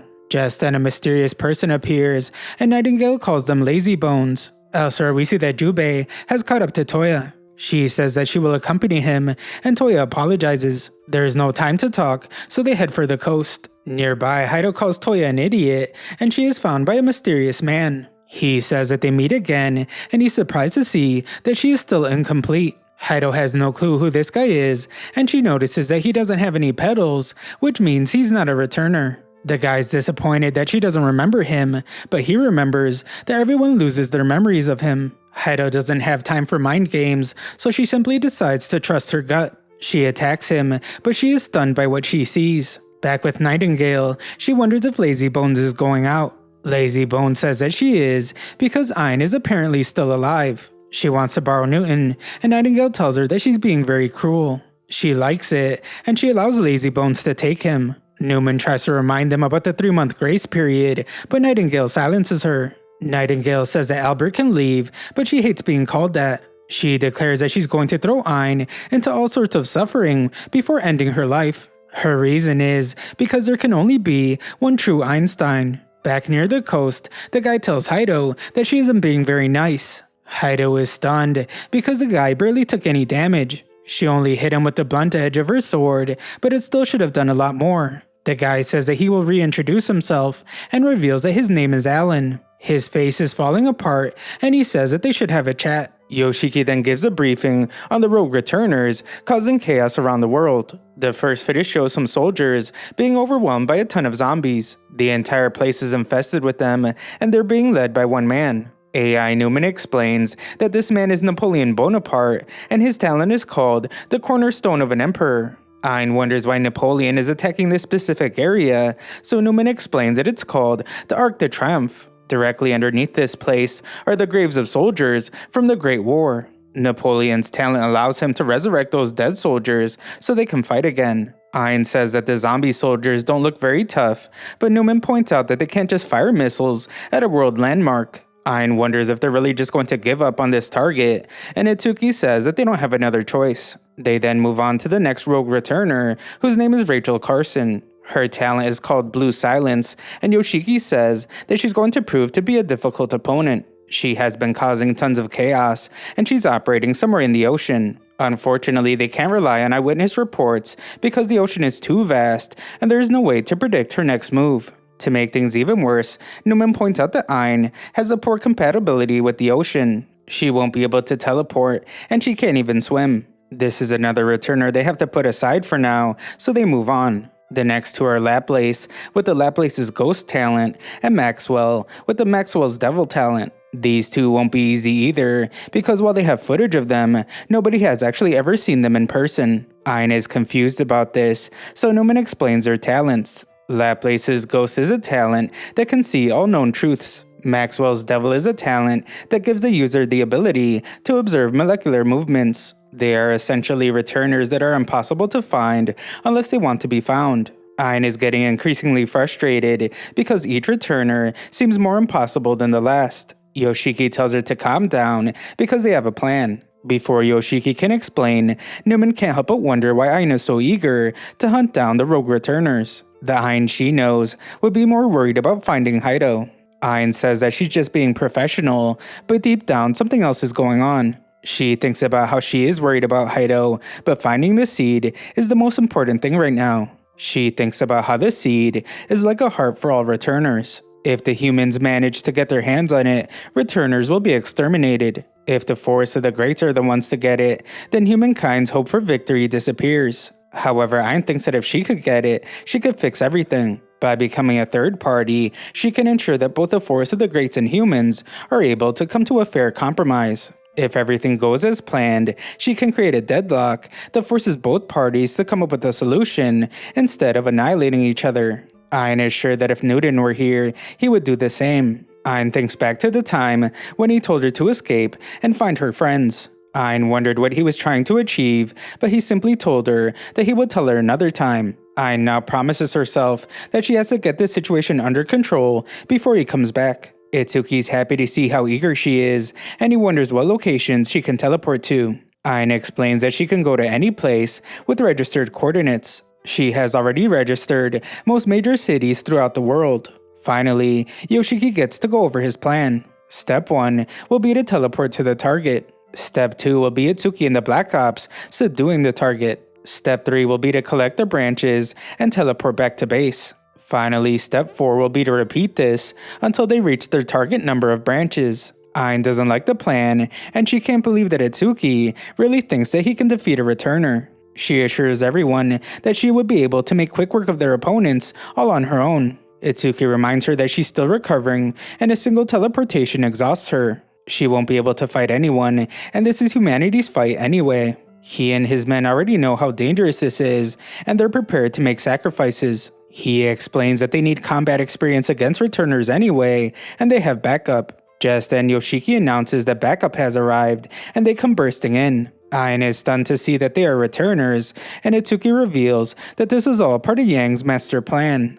Just like Nostradamus allowed himself to be captured, these returners also allowed themselves to be taken into custody. Itsuki's team tried everything to get them to talk, and then suddenly, they all revealed themselves at once. It turns out that every returner they had in custody was handpicked by Yang himself. These returners say that they are swords that have sworn themselves to Yang's cause. They tell our heroes to think of this as a favor that they're doing for a late friend. One of them introduces himself as Gots of the Iron Hand, and we are shown the rest of them. Just then, everyone notices that there's one person that they don't recognize. This guy removes his disguise, and everyone wonders who he is. There is something off about him, and they can tell that he's not a returner either. They demand for his name, and the guy wonders if they're talking to him. Elsewhere, we see that Toya and Jubei are still on their way to the coast. Jubei senses something, and she tells the person hiding to reveal themselves. The same guy in the suit appears before them, and he says that he's not here to fight. Jubei wants to know his name, and the guy wonders if she's talking to him. Meanwhile, we see that Albert is back at the base, and she's really bored. Nightingale thought that she was going to go mess with Ain, so Albert explains that she tried, but it didn't work out. Tesla correctly guesses that Newman fed them false intel on the location of their hideout. It's obvious that Newman isn't under complete control yet, and her deep subconscious is still resisting. Tesla is impressed by her, but Nightingale wonders what any of this has to do with him. He says that his problem is the same as Albert's. He is simply bored without anyone to compete with. He complains that his only rival, Edison, has become so completely enslaved that he's nothing more than a glorified puppet. It's not just Edison that's like this, it's all the others as well. He suggests that they execute their plan early since he has more than enough charge. He gets really excited, so Nightingale has to tell him to be patient. They can just sit back and watch because their declaration of war has already thrown the world into a panic. Out of fear of conspiracy, countries are bickering among themselves instead of unifying under a single cause. She reminds him that the rogue returners they've set loose have been scattering their petals. Chaos is spreading everywhere, and the whole world is starting to tip over the edge. Alan appears here too, and he says that he's bored as well. Albert has no clue who this guy is, and the guy dodges her attack. None of them have seen him before, and they wonder what he's doing here. Nightingale starts laughing like an absolute maniac, and a bunch of crystals come bursting out of the ground. Tesla tells Albert to be careful because those crystals eliminate anything they touch. Nightingale apologizes for getting too excited and she destroys the crystals. She tells Alan that they've been waiting for his arrival. She asks him for his name and he wonders if she's talking to him. He gives a creepy smile and he says that his name is Alan Smithy. He reveals to everyone at the same time that he's the creator of the branch of reincarnation. Yoshiki can't believe what he's hearing and Itsuki tells everyone to stand down. He even tells Yoshiki to stay back and listen carefully. Alan compares everyone to a bunch of hungry chicks that he can't help but feed. Unfortunately, he has determined that the branches were too strong for their own good. Things have gotten really chaotic, and now they've chosen their own destruction. He says that he knew that this day would come sooner or later, but it doesn't get any easier. He tells them that this will be their last time seeing one another, and he wonders if they have any final words. He suggests that they start off by saying a prayer. Then they should talk with no holding back because they don't want any final regrets. Alan told the others the exact same thing, and Toya can't believe that this guy is the creator. Toya starts getting ideas about using his ability, but Jubei reminds him that they don't have time to waste. They leave because they can't just stand around listening to that guy's lies. Jubei points out that it could also be a trap, so they shouldn't listen. Just then Alan somehow appears again, and he explains that nothing is unknown to him. The end will come in 3 months, so he wonders if they would like some peace of mind. Alan seems to know quite a bit about Jubei, so he wonders if she would like more information about her throbbing left eye.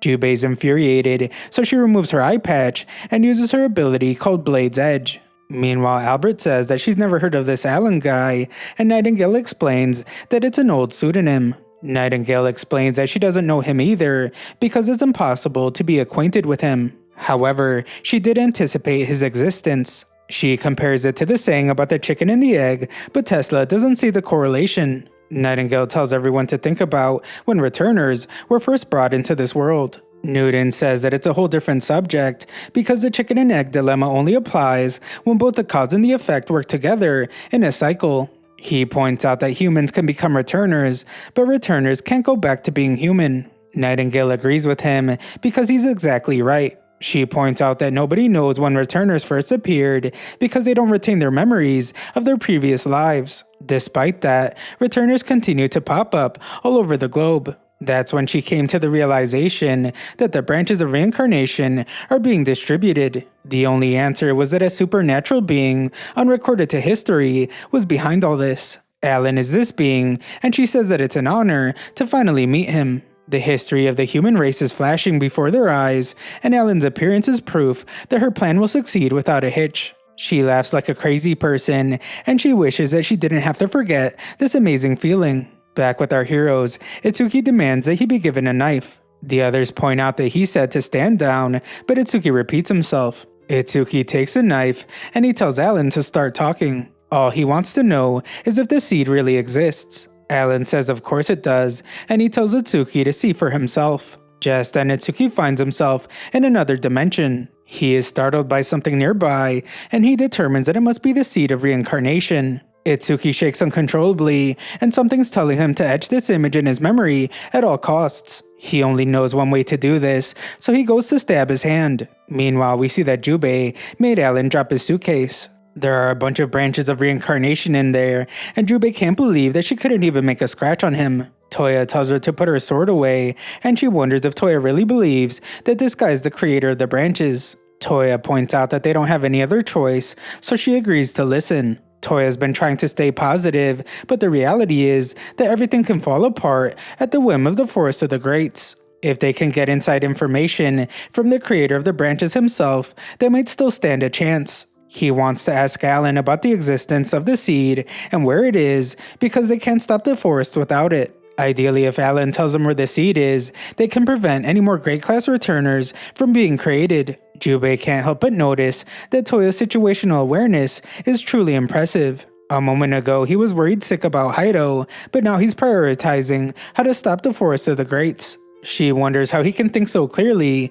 and why someone like him would ever become a returner in the first place. She then thinks about what she would ask Alan if he truly knows everything. Alan somehow knows what she's thinking, and he points out that she's being greedy for wanting something she already threw away. He decides to give her the answer, and he tells her to prepare herself for all that forgotten hatred. Jubei finds herself in another dimension, and she sees herself crying. It's a younger version of herself that promises to never forget this. This memory's from when her eye was messed up, and she promised to never forget the person that did it to her, or the pain they caused her. Jubei doesn't remember any of this, and some petals appear around her. The petals are coming from the person that betrayed her, and Jubei can't believe who it is. It turns out that Haido was the one who hurt her in their past life. Just then, Toya comes back to his senses, and he wonders why Jubei's on the ground. He has no clue what just happened, and he notices that an entire hour just passed. Meanwhile, Itsuki returns from his dimension as well, insisting that the seed of reincarnation is real.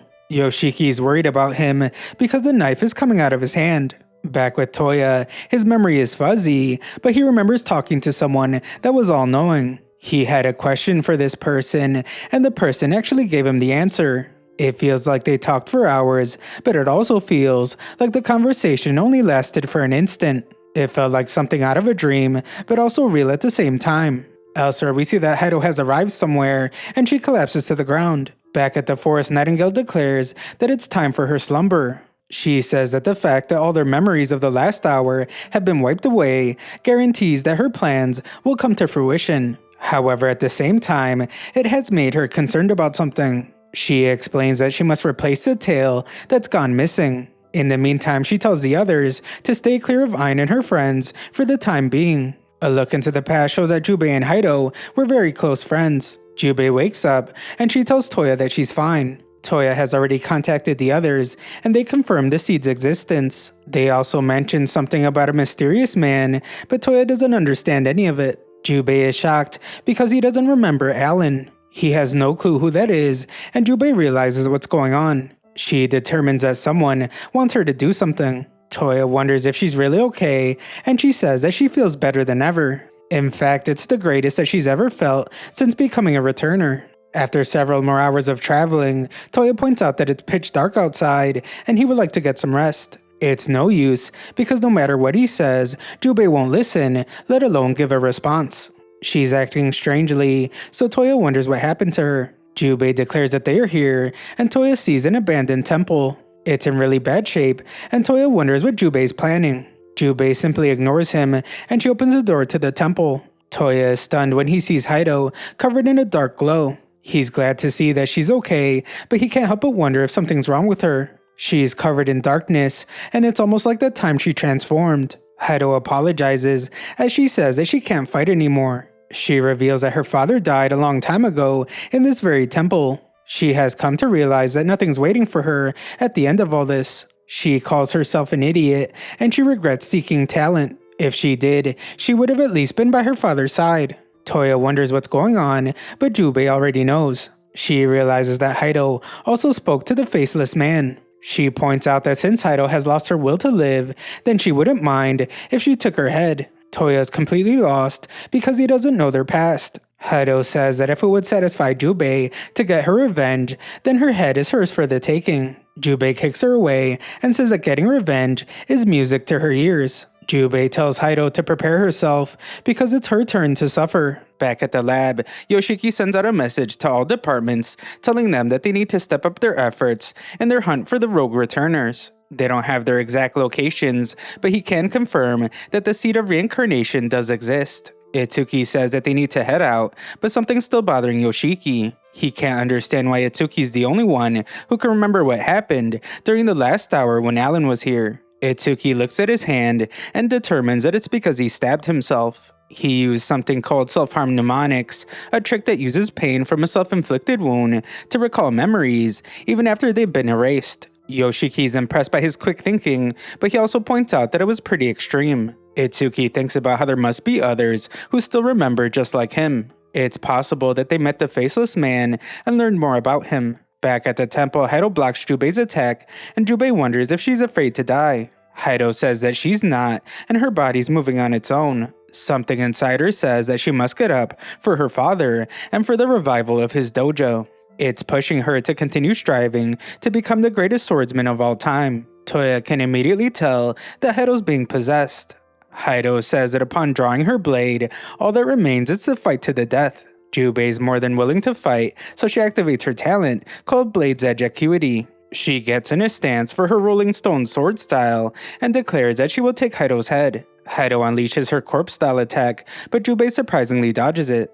She even lands a counterattack and taunts Haido by saying that she's already behind her. Haido tries to attack again, but she ends up being the one to take damage. Toya is stunned because Jubei faced the attack head-on and came out on top. Haido resorts to using her Spirit Lock technique, which forces both fighters to stay in place. Toya declares that this is now a battle of attrition. Surprisingly, Jubei is completely unaffected as she continues to walk. Just then, Toya feels the pressure coming from Haido, and he recognizes it from before. He can tell that she's planning to use her lethal strike with unlimited range. Jubei doesn't know how it works, so Toya fears that it will mean her certain death. Jubei is surrounded by the darkness of Haido's infinite death stroke, but Toya is shocked when she dissipates it. Something is going on, and Toya wonders if Jubei is seeing something he can't. Jubei asks Haido if this is all she has, even after all the lives she destroyed for power. She insults Haido's style because she's just using tricks and not showing an ounce of swordsmanship.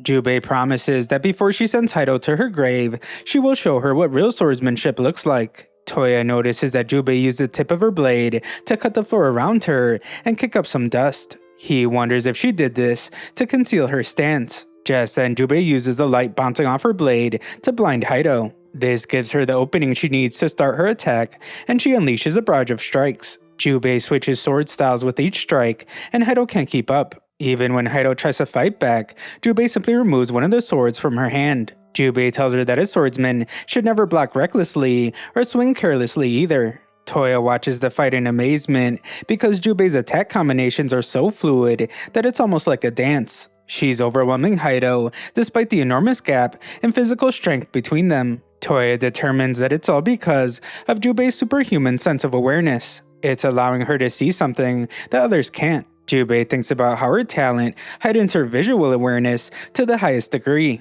It allows her to freely activate the sensation of slow motion that humans experience in moments of crisis. With her spatial awareness, she can anticipate her enemy's next move from their slightest movements. This allows her to evade and counter them in the blink of an eye. She says that there's no need for flamboyant techniques to take someone's life because just the tip of a blade is enough. It's only a few millimeters to the arteries or 3 centimeters to the organs, and simply nicking one of those would end someone's life. The struggle between life and death is a matter of centimeters, and her eyes can see all of it. Time slows down again for Jubei as Haido attacks in desperation. Jubei says that Haido is leaving herself defenseless, and the result will be fatal. She is shocked though when Haido dodges once again. Her frustration grows because it keeps happening. Just when Jubei thinks that she's about to deliver the fatal blow, Haido manages to escape at the very last moment. Jubei determines that the problem is not her vision, it's simply that Haido's reaction times are superhuman. Jubei's disgusted because this is no honest way to master the sword while relying purely on physical strength. Just then Haido starts bleeding and she collapses to the ground. Toya determines that she must have reopened an old wound. Haido charges in to end her life, but she stops at the last moment. Jubei wonders why, and Haido says that she refuses to fight against an unarmed opponent. She tells Jubei to get lost, but Jubei wants answers. Haido was talking about her father and re-establishing this dojo, so Jubei wants to know what she really wants. She wonders why Haido is seeking talent and what strength really means to her. Haido simply says that she searches for those answers through the heat of battle. Just then, Jubei feels sorry for her, and she says that she has figured it out. She tells Toya that she knows how to change Haido back to normal. They need to fall back for now, so they leave Haido alone. Haido then collapses to the ground, and she begs Toya to help her. A look back shows Caesar apologizing to Jubei. She got caught up in all of this, but he was glad that he at least got to show her the true nature of the petals. He brought Jubei near death to antagonize Haido into showing the dark side of the petals. He told Jubei that he needed her help to destroy all returners for good. Back to the present, Jubei's in bad shape, but she says that they don't have time to get help. She tells Toya that he needs to focus on helping Haido. Toya wishes that he could do something, but convincing Haido of anything right now seems impossible. He wonders what the darkness surrounding Haido is, and Jubei explains that it's her endless ambition for power. A manifestation created by the petals, with psychological shock serving as the trigger. Jubei can't help but feel sorry for her because she understands how she feels. She explains that strength is relative and there's no end to the pursuit of power as long as there is someone left to fight. It's a harsh spiral that never ends. She assumes that this is why Haido remains an incomplete returner. Haido became a returner in pursuit of power, which drove her to injure her own father. Then she sought even more power. She fled in fear of losing her place of belonging, only to find out that her father had already passed away. Toya hates hearing this, because anyone would be a mental wreck after going through that. Jubei reveals that the only way to save her is to defeat her in a duel and completely break her will to fight. If that happens, then the black fog should go away. After that, she says that the rest will be up to Toya. Toya assumes that the plan is for Jubei to defeat Haido in a duel and for him to persuade her afterward. Jubei reveals that she won't be the one fighting because she can't defeat Haido. The side effects of using her talent are too much for her to handle. In her current state, there's no way that she would last in a drawn-out duel. Jubei coughs up some blood and says that she will need 3 days. She declares that in 3 days, she will have Toya prepared for the duel. Toya's really confused because it sounds like she wants him to fight Haido. Jubei tosses him a sword, but Toya points out that he wouldn't stand a chance. Jubei doesn't respond, and she simply uses Haido's corpse attack. Toya is stunned, and she wonders if this is enough to convince him that she's a worthy teacher. Toya can't believe that Jubei was able to copy this skill mid-battle. It's very impressive, but Toya still doesn't believe that he has it in him to fight Haido. Jubei reminds him that he once said that he would eliminate all returners, and she wonders how he can be so faint-hearted. Toya says that this is not a matter of attitude, because at the end of the day, he's just a normal guy. It's irrational to believe that he could even come close to the level of sword mastery as Haido overnight. Toya admits that all he has in his arsenal are sneak attacks and dirty tricks. He doesn't have the means to hold his own in a head-on duel against Haido. Jubei reminds him that he has the ability to steal talents, and her talent is ready to be taken. Meanwhile, Itsuki's group launches their first operation. Guts confronts some rogue returners and declares that he will be taking their branches. The targets are the Conquistador rogue returners who've been conducting repeated attacks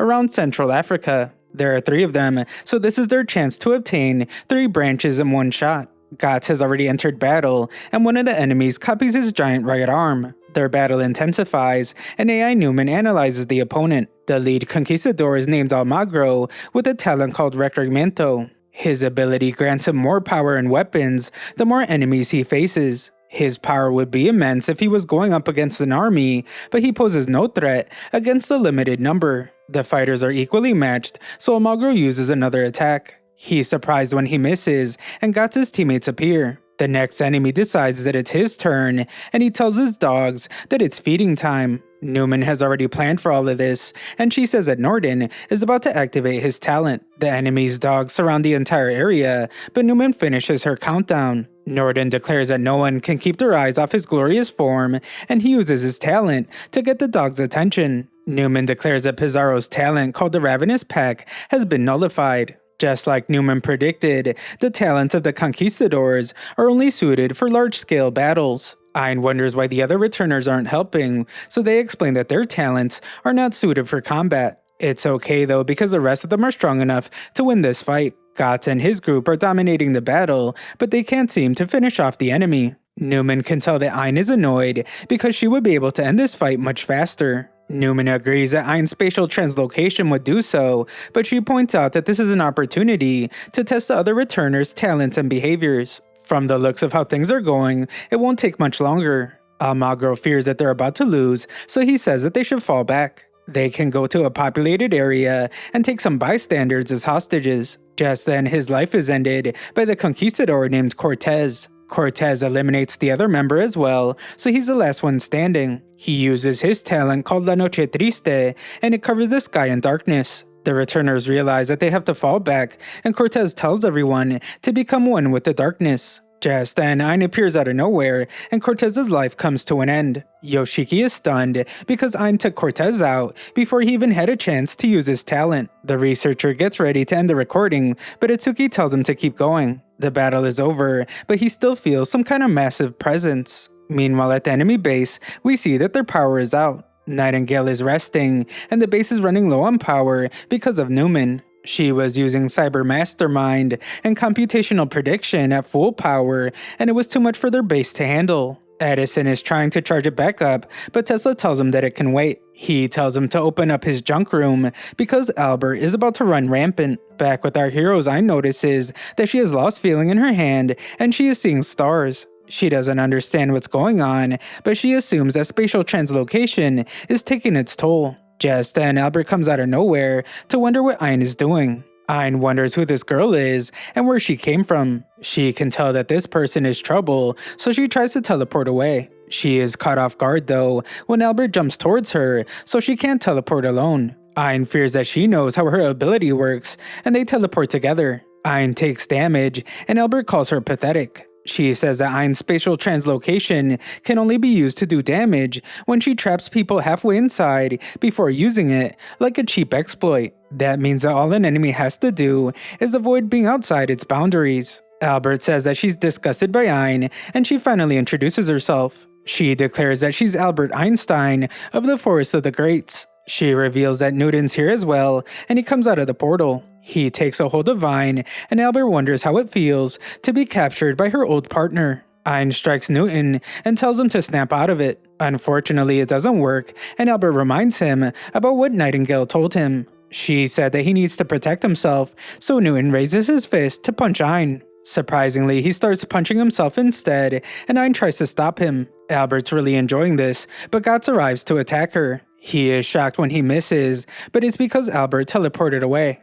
Ein is confused because it seems like Albert just used spatial translocation. She demands to know who Albert really is because she can't understand why there would be two Einsteins. Albert tries to explain that she's just here to talk, but Ein points out that she's clearly lying. Albert explains that if she wanted to end their lives, they would already be dead. Albert moves past it and points out that Ein and her group want to stop the Forest of the Greats. She reminds them that the Forest of the Greats is the largest and most powerful organization of returners. They have countless great-class returners, and each of them has a more powerful talent than the last. They have no chance of winning in a fair fight, so Albert knows that their plan is to sacrifice everything by destroying the seed instead. She commends them for their effort, but she points out that everyone in the forest is being manipulated by Nightingale. Herself and Tesla are the only exceptions to this fact. Albert reveals that the big twist in this situation is that Nightingale has just gone into a deep sleep. With their master in a slumber,